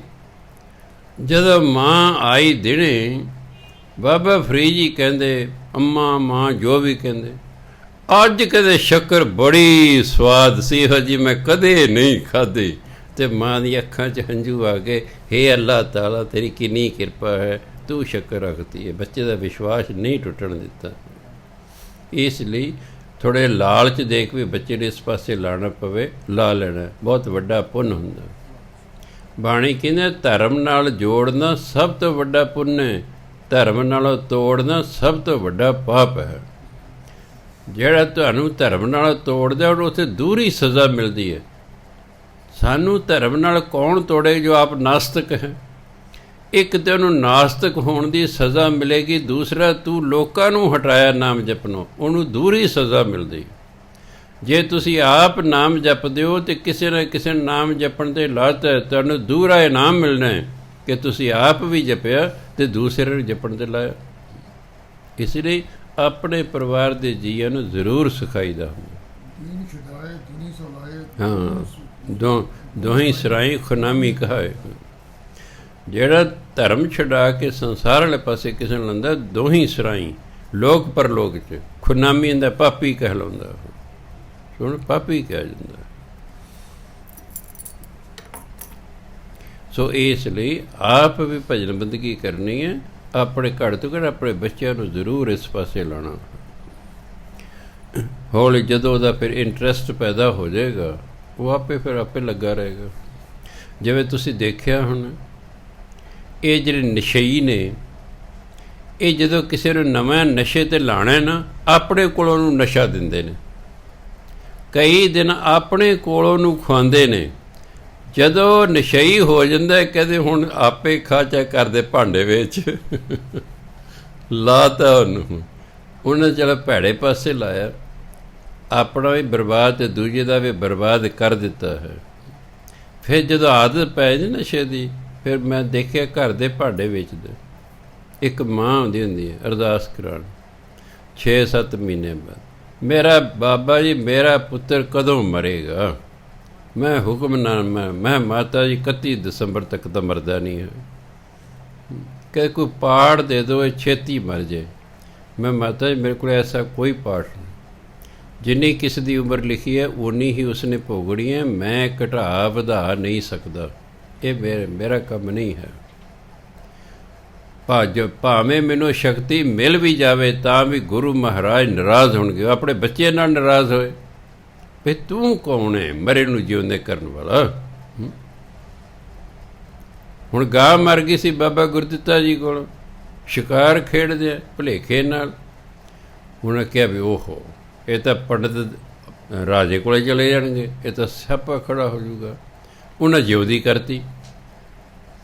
6ਵੇਂ ਪਾਤਸ਼ਾਹ ਨੂੰ ਪਤਾ ਲੱਗੇ ਨੇ ਐਂ ਕੀਤਾ। ਉਹ ਕਹਿੰਦੇ ਗੁਰਦਿੱਤੇ, ਰਾਜੇ ਦਾ ਕੋਈ ਵੀ ਰਿਸ਼ਤੇਦਾਰ ਮਰ ਗਿਆ ਸਾਡੇ ਬੂਹੇ 'ਚ, ਅਸੀਂ ਕਿਹਨੂੰ ਜਿਉਂਦਿਆਂ ਕਰਾਂਗੇ? ਨਹੀਂ ਕਰਾਂਗੇ ਤਾਂ ਦੁਖੀ ਕਰੇਗਾ ਅਗਲਾ, ਤੂੰ ਬਹੁਤ ਮਾੜਾ ਕੀਤਾ। ਮਾਰ ਇਹਨੂੰ ਦੁਬਾਰਾ। ਕਹਿੰਦਾ ਜੀ ਬਈ ਮੈਂ ਇਹਨੂੰ ਮਾਰ ਤਾਂ ਨਹੀਂ ਸਕਦਾ, ਮੈਂ ਆਪ ਮਾਰ ਸਕਦਾ। ਕਿ ਤੂੰ ਮਰ ਜਾ ਫਿਰ। ਅਤੇ ਬਾਬਾ ਗੁਰਦਿੱਤਾ ਜਿੱਥੇ ਉਹਨਾਂ ਯਾਦਗਾਰ ਬਣੀ ਹੋਈ ਹੈ, ਉੱਥੇ ਜਿਹੜਾ ਜਪਜੀ ਸਦਾ ਪਾਠ ਕੀਤਾ, ਲੇਟ ਕੇ ਸਰੀਰ ਤਿਆਗ ਦਿੱਤਾ। ਬਾਬਾ ਅਟਲ ਰਾਏ ਜੀ, ਉਹ ਵੀ 6ਵੇਂ ਪਾਤਸ਼ਾਹ ਦੇ ਸਾਹਿਬਜ਼ਾਦੇ ਸਨ। ਉਹਨਾਂ ਵੀ ਆਪਣੇ ਮਰੇ ਹੋਏ ਦੋਸਤ ਮੋਹਨ ਨੂੰ ਜਿਉਂਦਿਆਂ ਕਰਤਾ ਸੀ। ਉਹ ਕਹਿੰਦੇ ਸਾਡੇ ਲਈ ਤੂੰ ਵਕਤ ਖੜਾ ਕਰ ਦੇਗਾ, ਜਿਹਦਾ ਮਰ ਜਾ ਕਰੇਗਾ ਉਹੀ ਸਾਡੇ ਬੂਹੇ 'ਤੇ ਆ ਜਾ ਕਰੇਗਾ। ਕਹਿੰਦਾ ਜੀ ਹੁਣ ਮੈਂ ਇਹਨੂੰ ਜਿਉਂਦਿਆਂ ਕਰ ਦਿੱਤਾ, ਹੁਣ ਮੈਂ ਮਾਰਦਾ ਤਾਂ ਨਹੀਂ, ਮੇਰਾ ਦੋਸਤ ਹੈ, ਮੈਂ ਆਪ ਮਰ ਜਾਣਾ। ਅਤੇ ਆਪਣਾ ਸਰੀਰ ਤੇ ਆ ਕੇ ਬਾਬਾ ਅਟਲ ਰਾਏ ਜੀ। ਸੋ ਇਸ ਲਈ ਭਾਵੇਂ ਸ਼ਕਤੀਆਂ ਕਿਸੇ ਮਹਾਂਪੁਰਖ ਨੂੰ ਮਿਲ ਵੀ ਜਾਣ, ਫਿਰ ਵੀ ਉਹਦਾ ਫਰਜ਼ ਬਣਦਾ ਹੈ ਇਤਿਹਾਸ ਨੂੰ ਯਾਦ ਰੱਖ ਕੇ ਪਰਮਾਤਮਾ ਦੇ ਕੰਮਾਂ 'ਚ ਅਸੀਂ ਕੋਈ ਖਲਲ ਨਹੀਂ ਪਾਉਣਾ। ਵੀ ਭਾਈ ਜਿੰਨੀ ਕੋਈ ਲਿਖਾ ਕੇ ਲਿਆ ਉਹ ਨਹੀਂ ਭੋਗ ਜਾਏਗਾ। ਹਾਂ, ਮੈਂ ਕੋਈ ਤੰਦਰੁਸਤੀ ਦੀ ਗੱਲ ਹੈ, ਉਹ ਤਾਂ ਅਸੀਂ ਅਰਦਾਸ ਕਰ ਸਕਦੇ ਹਾਂ, ਉਹ ਤਾਂ ਸਿੱਖ ਦਾ ਫਰਜ਼ ਬਣਦਾ ਭਾਈ ਤੂੰ ਦੂਜੀ ਤੰਦਰੁਸਤੀ ਲਈ ਅਰਦਾਸ ਕਰਦੇ। ਸੋ ਗੁਰੂ ਮਹਾਰਾਜ ਕਹਿੰਦੇ, ਮੇਰਾ ਪਿਆਰਾ ਪ੍ਰੀਤਮ ਸਤਿਗੁਰ ਰਖਵਾਲਾ, ਹਮ ਬਾਰਿਕ ਦੀਨ ਕਰੋ ਪ੍ਰਤਿਪਾਲਾ। ਮੇਰਾ ਮਾਤ ਪਿਤਾ ਗੁਰ ਸਤਿਗੁਰ ਪੂਰਾ, ਗੁਰ ਜਲ ਮਿਲ ਕਮਲ ਵਿਗਸੈ ਜੀਓ। ਕਹਿੰਦੇ ਮੇਰਾ ਪਿਆਰਾ ਪ੍ਰੀਤਮ ਸਤਿਗੁਰ ਰਖਵਾਲਾ, ਗੁਰੂ ਮਹਾਰਾਜ ਮੇਰੇ ਪਿਆਰੇ ਪ੍ਰੀਤਮ ਨੇ, ਮੇਰੇ ਰਖਵਾਲੇ ਨੇ, ਰੱਖਿਆ ਕਰਨ ਵਾਲੇ ਹਨ। ਹਮ ਬਾਰਿਕ ਦੀਨ ਕਰੋ ਪ੍ਰਤਿਪਾਲਾ, ਅਸੀਂ ਬੱਚੇ ਹਾਂ, ਦੀਨ ਅਸੀਂ ਨਿਮਾਣੇ ਹਾਂ, ਤੁਸੀਂ ਸਾਡੀ ਪਾਲਣਾ ਪੋਸ਼ਣਾ ਕਰੋ। ਕਿਉਂਕਿ ਬੱਚਾ ਆਪਣੀ ਪਾਲਣਾ ਪੋਸ਼ਣਾ ਆਪ ਨਹੀਂ ਕਰ ਸਕਦਾ, ਕੋਈ ਹੀ ਉਹਦੀ ਪਾਲਣਾ ਪੋਸ਼ਣਾ ਕਰਦਾ ਹੈ। ਇਸ ਲਈ ਉਹ ਬੇਨਤੀ ਕਰਨ ਵਾਸਤੇ ਬੱਚੇ ਹਾਂ ਜੀ ਤੁਹਾਡੇ, ਅਸੀਂ ਤਾਂ ਨਿਮਾਣੇ ਨਿਤਾਣੇ ਹਾਂ, ਸਾਡੀ ਪਾਲਣਾ ਪੋਸ਼ਣਾ ਕਰੋ। ਮੇਰਾ ਮਾਤ ਪਿਤਾ ਗੁਰ ਸਤਿਗੁਰ ਪੂਰਾ। ਮੇਰਾ ਮਾਤਾ ਮੇਰਾ ਪਿਤਾ ਕਹਿੰਦੇ ਗੁਰੂ ਹੀ ਹੈ, ਅਤੇ ਗੁਰੂ ਪਰਮਾਤਮਾ ਨੂੰ ਕਹਿੰਦੇ ਤੂੰ ਮੇਰਾ ਪਿਤਾ, ਤੂੰ ਹੈ ਮੇਰਾ ਮਾਤਾ, ਤੂੰ ਮੇਰਾ ਬੰਧਪ, ਤੂੰ ਮੇਰਾ ਭਰਤ। ਗੁਰੂ ਮਹਾਰਾਜ ਲਈ ਪਰਮਾਤਮਾ ਹੀ ਸਭ ਕੁਛ ਹੈ, ਅਤੇ ਸਾਡੇ ਲਈ ਗੁਰੂ ਮਹਾਰਾਜ ਹੀ ਸਭ ਕੁਛ ਹੈ। ਤਾਂ ਕਹਿੰਦੇ ਨੇ ਮੇਰਾ ਮਾਤ ਪਿਤਾ ਗੁਰ ਸਤਿਗੁਰ ਪੂਰਾ। ਪੂਰਾ ਗੁਰੂ ਮੇਰੀ ਮਾਤਾ ਹੈ, ਮੇਰਾ ਪਿਤਾ ਹੈ। ਗੁਰ ਜਲ ਮਿਲ ਕਮਲ ਵਿਕਸੈ ਜੀਉ। ਜਿਵੇਂ ਪਾਣੀ ਨੂੰ ਮਿਲ ਕੇ ਕਮਲ ਫੁੱਲ ਖਿੜਦਾ ਨਾ, ਇਸ ਤਰ੍ਹਾਂ ਕਹਿੰਦੇ ਗੁਰੂ ਨੂੰ ਮਿਲ ਕੇ ਮੇਰਾ ਮਨ ਖਿੜ ਉੱਠੇਗਾ। ਸਿੱਖ ਦਾ ਮਨ ਗੁਰੂ ਨੂੰ ਮਿਲ ਕੇ ਖਿੜ ਉੱਠਦਾ ਹੈ। ਉਦਾਸ ਜਾ ਰਿਹਾ ਸਿੱਖ ਗੁਰੂ ਦੇ ਦਰ 'ਤੇ, ਗੁਰੂ ਨੂੰ ਮਿਲ ਕੇ ਆਪਣਾ ਦੁੱਖ ਦੱਸਦਾ ਉਸਨੂੰ। ਜਦੋਂ ਆਪਾਂ ਆਪਣਾ ਦੁੱਖ ਕਿਸੇ ਨੂੰ ਦੱਸੀਏ ਮਨ ਹੌਲਾ ਹੋ ਜਾਂਦਾ। ਜਿਹੜਾ ਆਪਾਂ ਅਫਸੋਸ ਕਰਨ ਜਾਂਦੇ ਹਾਂ ਨਾ, ਉਹਦੇ ਨਾਲ ਕੀ ਹੁੰਦਾ ਹੈ ਕਿ ਉਹ ਜਿਹੜਾ ਗੱਲਾਂ ਬਾਤਾਂ ਕਰਦਾ ਹੈ ਉਹਦਾ ਮਨ ਹੌਲਾ ਹੁੰਦਾ ਹੈ ਆਪਣਾ ਦੁੱਖ ਦੱਸ ਕੇ। ਕਿਸੇ ਦਾ ਦੁੱਖ ਜ਼ਰੂਰ ਸੁਣ ਲੈਣਾ ਚਾਹੀਦਾ ਹੈ, ਕਿਉਂਕਿ ਜੇ ਦੁੱਖ ਤੁਸੀਂ ਆਪਣੇ ਅੰਦਰ ਹੀ ਰੱਖਿਆ ਤੁਹਾਨੂੰ ਬਹੁਤ ਭਾਰੀਆਂ ਬਿਮਾਰੀਆਂ ਲਾ ਸਕਦਾ ਹੈ। ਦੁੱਖ ਦੱਸਣਾ ਚਾਹੀਦਾ ਹੈ, ਉਹਦੇ ਭਲੇ ਲਈ ਉਹਦਾ ਦੁੱਖ ਸੁਣਨਾ ਚਾਹੀਦਾ ਹੈ, ਭਾਵੇਂ ਸਾਡੇ ਕੋਲ ਹੱਲ ਕੋਈ ਨਾ ਹੋਵੇ। ਉਹਦੇ ਨਾਲ ਕੀ ਹੁੰਦਾ, ਉਹਦਾ ਦੁੱਖ ਘਟਦਾ ਹੈ। ਆਪਾਂ ਹਸਪਤਾਲ 'ਚ ਜਾਂਦੇ ਹਾਂ, ਤੰਦਰੁਸਤ ਡਾਕਟਰ ਨੇ ਕਰਨਾ ਹੈ, ਪਰ ਮਰੀਜ਼ ਦਾ ਜਿੰਨਾ ਸਮਾਂ ਅਸੀਂ ਬੈਠੇ ਰਹਿੰਦੇ ਹਾਂ ਉਹਦਾ ਦੁੱਖ ਉਨਾ ਸਮਾਂ ਘਟ ਜਾਂਦਾ ਹੈ। ਉਹਨੂੰ ਆਪਣਾ ਦੁੱਖ ਭੁੱਲ ਜਾਂਦਾ ਹੈ, ਗੱਲਾਂ ਬਾਤਾਂ ਲੱਗ ਜਾਂਦਾ। ਜਦੋਂ ਫੇਰ ਇਕੱਲਾ ਹੁੰਦਾ ਫੇਰ ਉਹਨੂੰ ਸਾਰਾ ਕੁਝ ਉਸ ਤਰ੍ਹਾਂ ਯਾਦ ਆ ਜਾਂਦਾ ਹੈ। ਇਸ ਲਈ ਇਕੱਲਾ ਵੀ ਕਿਸੇ ਨੂੰ ਨਹੀਂ ਛੱਡਣਾ ਚਾਹੀਦਾ। ਆਪ ਮੈਂ ਦੇਖਿਆ ਜਿਹੜੇ ਬੋਲੇ ਲੋਕ ਹੋ ਜਾਂਦੇ ਨੇ, ਇਹ ਬਹੁਤ ਛੇਤੀ ਯਾਦ ਸ਼ਕਤੀ ਇਹਨਾਂ ਦੀ ਖਤਮ ਹੋ ਜਾਂਦੀ ਹੈ। ਕਿਉਂ? ਅਸੀਂ ਕੌਣ ਉੱਚੀ ਉੱਚੀ ਗੱਲਾਂ ਕਰੇ ਸਾਰਾ ਦਿਨ ਜੀ, ਅਸੀਂ ਉਕਤਾ ਹੋ ਜਾਂਦੇ, ਉਹਦੇ ਨਾਲ ਗੱਲ ਨਹੀਂ ਕਰਦੇ। ਉਹਦੇ ਨਾਲ ਗੱਲ ਨਹੀਂ ਕਰਦੇ, ਇਸ ਲਈ ਉਹਨੂੰ ਦਿਮਾਗ ਦੀ ਵਰਤੋਂ ਕਰਨ ਦੀ ਲੋੜ ਨਹੀਂ ਰਹੀ। ਦਿਮਾਗ ਦੀ ਵਰਤੋਂ ਕਰਦੇ ਰਹਾਂਗੇ ਤਾਂ ਹੀ ਇਹ ਠੀਕ ਰਹੇਗਾ ਨਾ। ਜੇ ਮੈਂ ਦਿਮਾਗ ਤੋਂ ਕੰਮ ਹੀ ਨਹੀਂ ਲੈਂਦਾ, ਇਹ ਤਾਂ ਕਮਜ਼ੋਰ ਹੋ ਜਾਏਗਾ। ਮੈਂ ਦੇਖੇ ਬੋਲੇ ਹੋਣ ਦਾ ਸਭ ਤੋਂ ਵੱਡਾ ਨੁਕਸਾਨ ਹੈ ਕਿ ਉਹਦੇ ਨਾਲ ਕੋਈ ਗੱਲ ਨਹੀਂ ਕਰਦਾ। ਯਾਰ ਕੌਣ ਉੱਚੀ ਉੱਚੀ ਬੋਲੀ ਜਾਵੇ ਨਾ, ਉਹਦੇ ਨਾਲ ਕੋਈ ਗੱਲ ਨਹੀਂ ਕਰਦਾ, ਉਹ ਡਿਪਰੈਸ਼ਨ 'ਚ ਚਲੇ ਜਾਂਦਾ ਹੈ। ਗੱਲਾਂ ਕਰਨ ਵਾਲਾ ਵੀ ਜ਼ਰੂਰ ਚਾਹੀਦਾ ਹੈ। ਸਾਰੇ ਲੋਕ ਧਾਰਮਿਕ ਨਹੀਂ ਹੁੰਦੇ ਵੀ ਹਰ ਵਕਤ ਵਾਹਿਗੁਰੂ ਵਾਹਿਗੁਰੂ ਕਰਦੇ ਰਹੇ। ਮੈਂ ਦੇਖਿਆ ਧਾਰਮਿਕ ਬੰਦੇ ਨੂੰ ਵੀ ਸੁਸਾਇਟੀ ਚਾਹੀਦੀ ਹੈ। ਇਸ ਲਈ ਪੁਰਾਣੇ ਜ਼ਮਾਨੇ ਜਿਹੜੇ ਸਾਧੂ ਸਨ, ਇਕੱਲਾ ਭਾਈਚਾਰਕ ਬੰਦਗੀ ਨਹੀਂ ਸੀ ਕਰਦਾ, ਜੰਗਲਾਂ ਟੋਲੇ ਬਣਾ ਕੇ ਰਹਿੰਦੇ ਹੁੰਦੇ ਸੀ, ਗਰੁੱਪ ਬਣਾ ਕੇ ਰਹਿੰਦੇ ਸੀ। ਹਰ ਬੰਦੇ ਨੂੰ ਦੂਸਰੇ ਬੰਦੇ ਦੀ ਲੋੜ ਹੁੰਦੀ ਹੈ, ਚਾਹੇ ਧਾਰਮਿਕ ਗੱਲਾਂ ਕਰੋ ਅਤੇ ਚਾਹੇ ਸੰਸਾਰਿਕ ਗੱਲਾਂ ਕਰੋ। ਗੱਲਬਾਤ ਕਰਨ ਵਾਲਾ ਕੋਲ ਕੋਈ ਹੋਣਾ ਚਾਹੀਦਾ ਹੈ। ਇਸ ਲਈ ਸਤ ਸੰਗਤ ਜ਼ਰੂਰੀ ਹੈ ਧਾਰਮਿਕ ਬੰਦਿਆਂ ਲਈ। ਆਮ ਸੰਸਾਰੀ ਲੋਕਾਂ ਨੂੰ ਸੰਸਾਰੀ ਲੋਕਾਂ ਦੀ ਲੋੜ ਹੈ। ਉਹ ਕਹਿੰਦੇ ਜਿਵੇਂ ਕਮਲ ਫੁੱਲ ਹੈ, ਪਾਣੀ ਜਦੋਂ ਮਿਲਦਾ ਹੈ ਉਹ ਖੁਸ਼ ਹੋ ਜਾਂਦਾ ਹੈ, ਇਸ ਤਰ੍ਹਾਂ ਕਹਿੰਦੇ ਜਦੋਂ ਮੈਨੂੰ ਗੁਰੂ ਮਿਲਦਾ ਮੇਰਾ ਮਨ ਖੁਸ਼ ਹੋ ਜਾਂਦਾ। ਮੈਂ ਬਿਨ ਗੁਰ ਦੇਖੇ ਨੀਂਦ ਨਾ ਆਵੈ, ਮੇਰੇ ਮਨ ਤਨ ਵੇਦਨ ਗੁਰ ਬਿਰਹਿ ਲਗਾਵੈ। ਇਹਨੂੰ ਬਿਰਹੋ ਨਹੀਂ ਪੜ੍ਹਨਾ, ਬਿਰਹਿ ਇਹ ਸੰਸਕ੍ਰਿਤ ਦਾ ਸ਼ਬਦ ਹੈ। ਮੇਰੇ ਮਨ ਤਨ ਵੇਦਨ ਗੁਰ ਬਿਰਹਿ ਲਗਾਵੈ, ਹਰ ਹਰ ਦਇਆ ਕਰੋ ਗੁਰ ਮੇਲੋ, ਜਨ ਨਾਨਕ ਗੁਰ ਮਿਲ ਰਹਸੈ ਜੀਓ। ਮੈਂ ਬਿਨ ਗੁਰ ਦੇਖੇ ਨੀਂਦ ਨਾ, ਮੈਨੂੰ ਗੁਰੂ ਦੇ ਦਰਸ਼ਨ ਕੀਤੇ ਬਿਨਾਂ ਨੀਂਦ ਹੀ ਨਹੀਂ ਆਉਂਦੀ। ਮੇਰੇ ਮਨ ਤਨ ਵੇਦਨ, ਵੇਦਨ ਹੈ ਮਾਨਸਿਕ ਪੀੜਾ, ਮਾਨਸਿਕ ਦੁੱਖ। ਮੇਰੇ ਮਨ 'ਚ ਇੱਕ ਦੁੱਖ ਹੈ, ਇੱਕ ਵੇਦਨ ਹੈ। ਗੁਰ ਬਿਰਹਿ ਲਗਾਵੇ, ਕਿ ਗੁਰੂ ਮੇਰਾ ਰੱਬ ਨਾਲ ਪਿਆਰ ਪੈਦਾ ਕਰ ਦੇਵੇ ਬਸ। ਕਿਉਂਕਿ ਜਦੋਂ ਪਿਆਰ ਪੈਦਾ ਹੋ ਜਾਏਗਾ ਫਿਰ ਪਿਆਰੇ ਵੱਲ ਧਿਆਨ ਲੱਗਾ ਰਹਿੰਦਾ ਬੰਦੇ ਦਾ। ਹਰ ਹਰ ਦਇਆ ਕਰੋ ਗੁਰ ਬੇਲੋ, ਹੇ ਪ੍ਰਮਾਤਮਾ ਮੇਰੇ 'ਤੇ ਦਇਆ ਕਰੋ, ਮੇਰਾ ਗੁਰੂ ਨਾਲ ਮਿਲਾਪ ਕਰੋ। ਕਿਉਂਕਿ ਪਤਾ ਹੈ ਗੁਰੂ ਮਿਲੇਗਾ ਤਾਂ ਰੱਬ ਮਿਲੇਗਾ। ਗੁਰੂ ਦੇ ਮਿਲਾਪ ਲਈ ਰੱਬ ਨੂੰ ਬੇਨਤੀ ਕੀਤੀ ਜਾ ਰਹੀ ਹੈ ਤੇ ਰੱਬ ਦੇ ਮਿਲਾਪ ਲਈ ਗੁਰੂ ਨੂੰ ਬੇਨਤੀ ਕੀਤੀ ਜਾ ਰਹੀ ਹੈ। ਜੇ ਅਸੀਂ ਸਤ ਸੰਗਤ 'ਚ ਹੈ, ਸਾਨੂੰ ਪਰਮਾਤਮਾ ਨੇ ਭੇਜਿਆ ਕਿ ਜਾਓ ਗੁਰੂ ਦੀ ਸੰਗਤ 'ਚ। ਉਹਨੇ ਸਾਡੇ 'ਤੇ ਕਿਰਪਾ ਕੀਤੀ ਹੈ, ਸਾਨੂੰ ਗੁਰੂ ਦੀ ਸੰਗਤ 'ਚ ਭੇਜਿਆ। ਹੁਣ ਗੁਰੂ ਮਹਾਰਾਜ ਬਾਣੀ ਰਾਹੀਂ ਕੋਸ਼ਿਸ਼ ਕਰਦੇ ਨੇ ਕਿ ਜਿਹੜਾ ਮੇਰੇ ਦਰ 'ਤੇ ਆ ਗਿਆ ਇਸ ਨੂੰ ਕਿਸੇ ਨਾ ਕਿਸੇ ਤਰ੍ਹਾਂ ਪਰਮਾਤਮਾ ਮਿਲ ਜਾਵੇ। ਗੁਰੂ ਦੀ ਡਿਊਟੀ ਇਹ ਹੈ, ਪਰਮਾਤਮਾ ਦੀ ਡਿਊਟੀ ਹੈ ਗੁਰੂ ਤੱਕ ਭੇਜਣਾ, ਅੱਗੇ ਗੁਰੂ ਦੀ ਡਿਊਟੀ ਹੈ ਰੱਬ ਨਾਲ ਮਿਲਾਉਣਾ। ਬਸ ਦੋਨੋਂ ਆਪਣੀ ਆਪਣੀ ਡਿਊਟੀਆਂ ਕਰ ਰਹੇ ਨੇ, ਅਸੀਂ ਵਿਚੜੀਆਂ ਕਰਦੇ ਰਹਿੰਦੇ ਹਾਂ। ਸੋ ਤਾਂ ਹੈ ਜਨ ਨਾਨਕ ਗੁਰ ਮਿਲ ਰਸ ਜੀ। ਕਹਿੰਦੇ ਮੈਂ ਗੁਰੂ ਨੂੰ ਮਿਲ ਕੇ ਮੇਰਾ ਮਨ ਬੜਾ ਖੁਸ਼ ਹੋਵੇਗਾ, ਬੜਾ ਆਨੰਦਿਤ ਹੋਵੇਗਾ। ਵਾਹਿਗੁਰੂ ਜੀ ਕਾ ਖਾਲਸਾ, ਵਾਹਿਗੁਰੂ ਜੀ ਕੀ ਫਤਿਹ। ਇੱਕ ਬੇਨਤੀ ਹੈ ਜੀ, ਜਿਹੜੇ ਘਰਾਂ 'ਚ ਬੈਠੇ ਸੁਣ ਰਹੇ ਹੋ, ਇੱਥੇ ਸੁਣ ਰਹੇ ਹੋ। ਪਹਿਲਾਂ ਆਪਾਂ 2 ਹਫ਼ਤੇ ਪਹਿਲਾਂ ਅਨਾਊਂਸਮੈਂਟ ਕੀਤੀ ਸੀ ਉੱਥੇ ਵੱਡੇ ਗੁਰਦੁਆਰਾ ਸਾਹਿਬ 'ਚ ਵੀ ਭਾਈ 2 ਤਰੀਕ ਨੂੰ ਆਪਾਂ 9ਵੇਂ ਪਾਤਸ਼ਾਹ ਦਾ 400 ਸਾਲਾ ਪ੍ਰਕਾਸ਼ ਦਿਹਾੜਾ ਮਨਾਵਾਂਗੇ। ਪਰ ਕਿਉਂਕਿ ਹੁਣ 1/8 ਤੋਂ ਸਰਕਾਰ ਰੋਕ ਰਹੀ ਹੈ, ਇੱਥੋਂ ਤੱਕ ਉਹਨਾਂ ਸ਼੍ਰੋਮਣੀ ਕਮੇਟੀ ਨੂੰ ਵੀ ਕਿਹਾ ਵੀ ਤੁਸੀਂ 1/8 ਨਾ ਕਰੋ, ਠੀਕ ਹੈ। ਫਿਰ ਸਿਆਣਪੇ ਅਸੀਂ ਸੋਚ ਕੇ ਫਿਰ ਫੈਸਲਾ ਕੀਤਾ ਵੀ ਜਿਹੜਾ 2 ਤਰੀਕ ਦੀ ਥਾਂ 'ਤੇ 1 ਤਰੀਕ ਨੂੰ ਪ੍ਰਕਾਸ਼ ਦਿਹਾੜਾ 1 ਮਈ ਦਾ ਹੈ, ਵੀ ਉਹ ਹੈਗਾ ਸ਼ਨੀਵਾਰ ਦਾ। ਵੀਰਵਾਰ ਨੂੰ ਆਪਾਂ 7 ਅਖੰਡ ਪਾਠ ਰੱਖਾਂਗੇ, ਪਹਿਲਾਂ ਸ਼ੁੱਕਰਵਾਰ ਨੂੰ ਰੱਖਦੇ ਹਾਂ। ਐਤਕੀ ਯਾਦ ਰੱਖਣਾ ਪਾਠੀਆਂ ਨੇ, ਵੀਰਵਾਰ ਨੂੰ ਸਵੇਰੇ 7 ਅਖੰਡ ਪਾਠ ਸ਼ੁਰੂ ਹੋਣੇ ਨਵੇਂ ਪ੍ਰਕਾਸ਼ ਦੇ ਸੰਬੰਧ ਵਿੱਚ।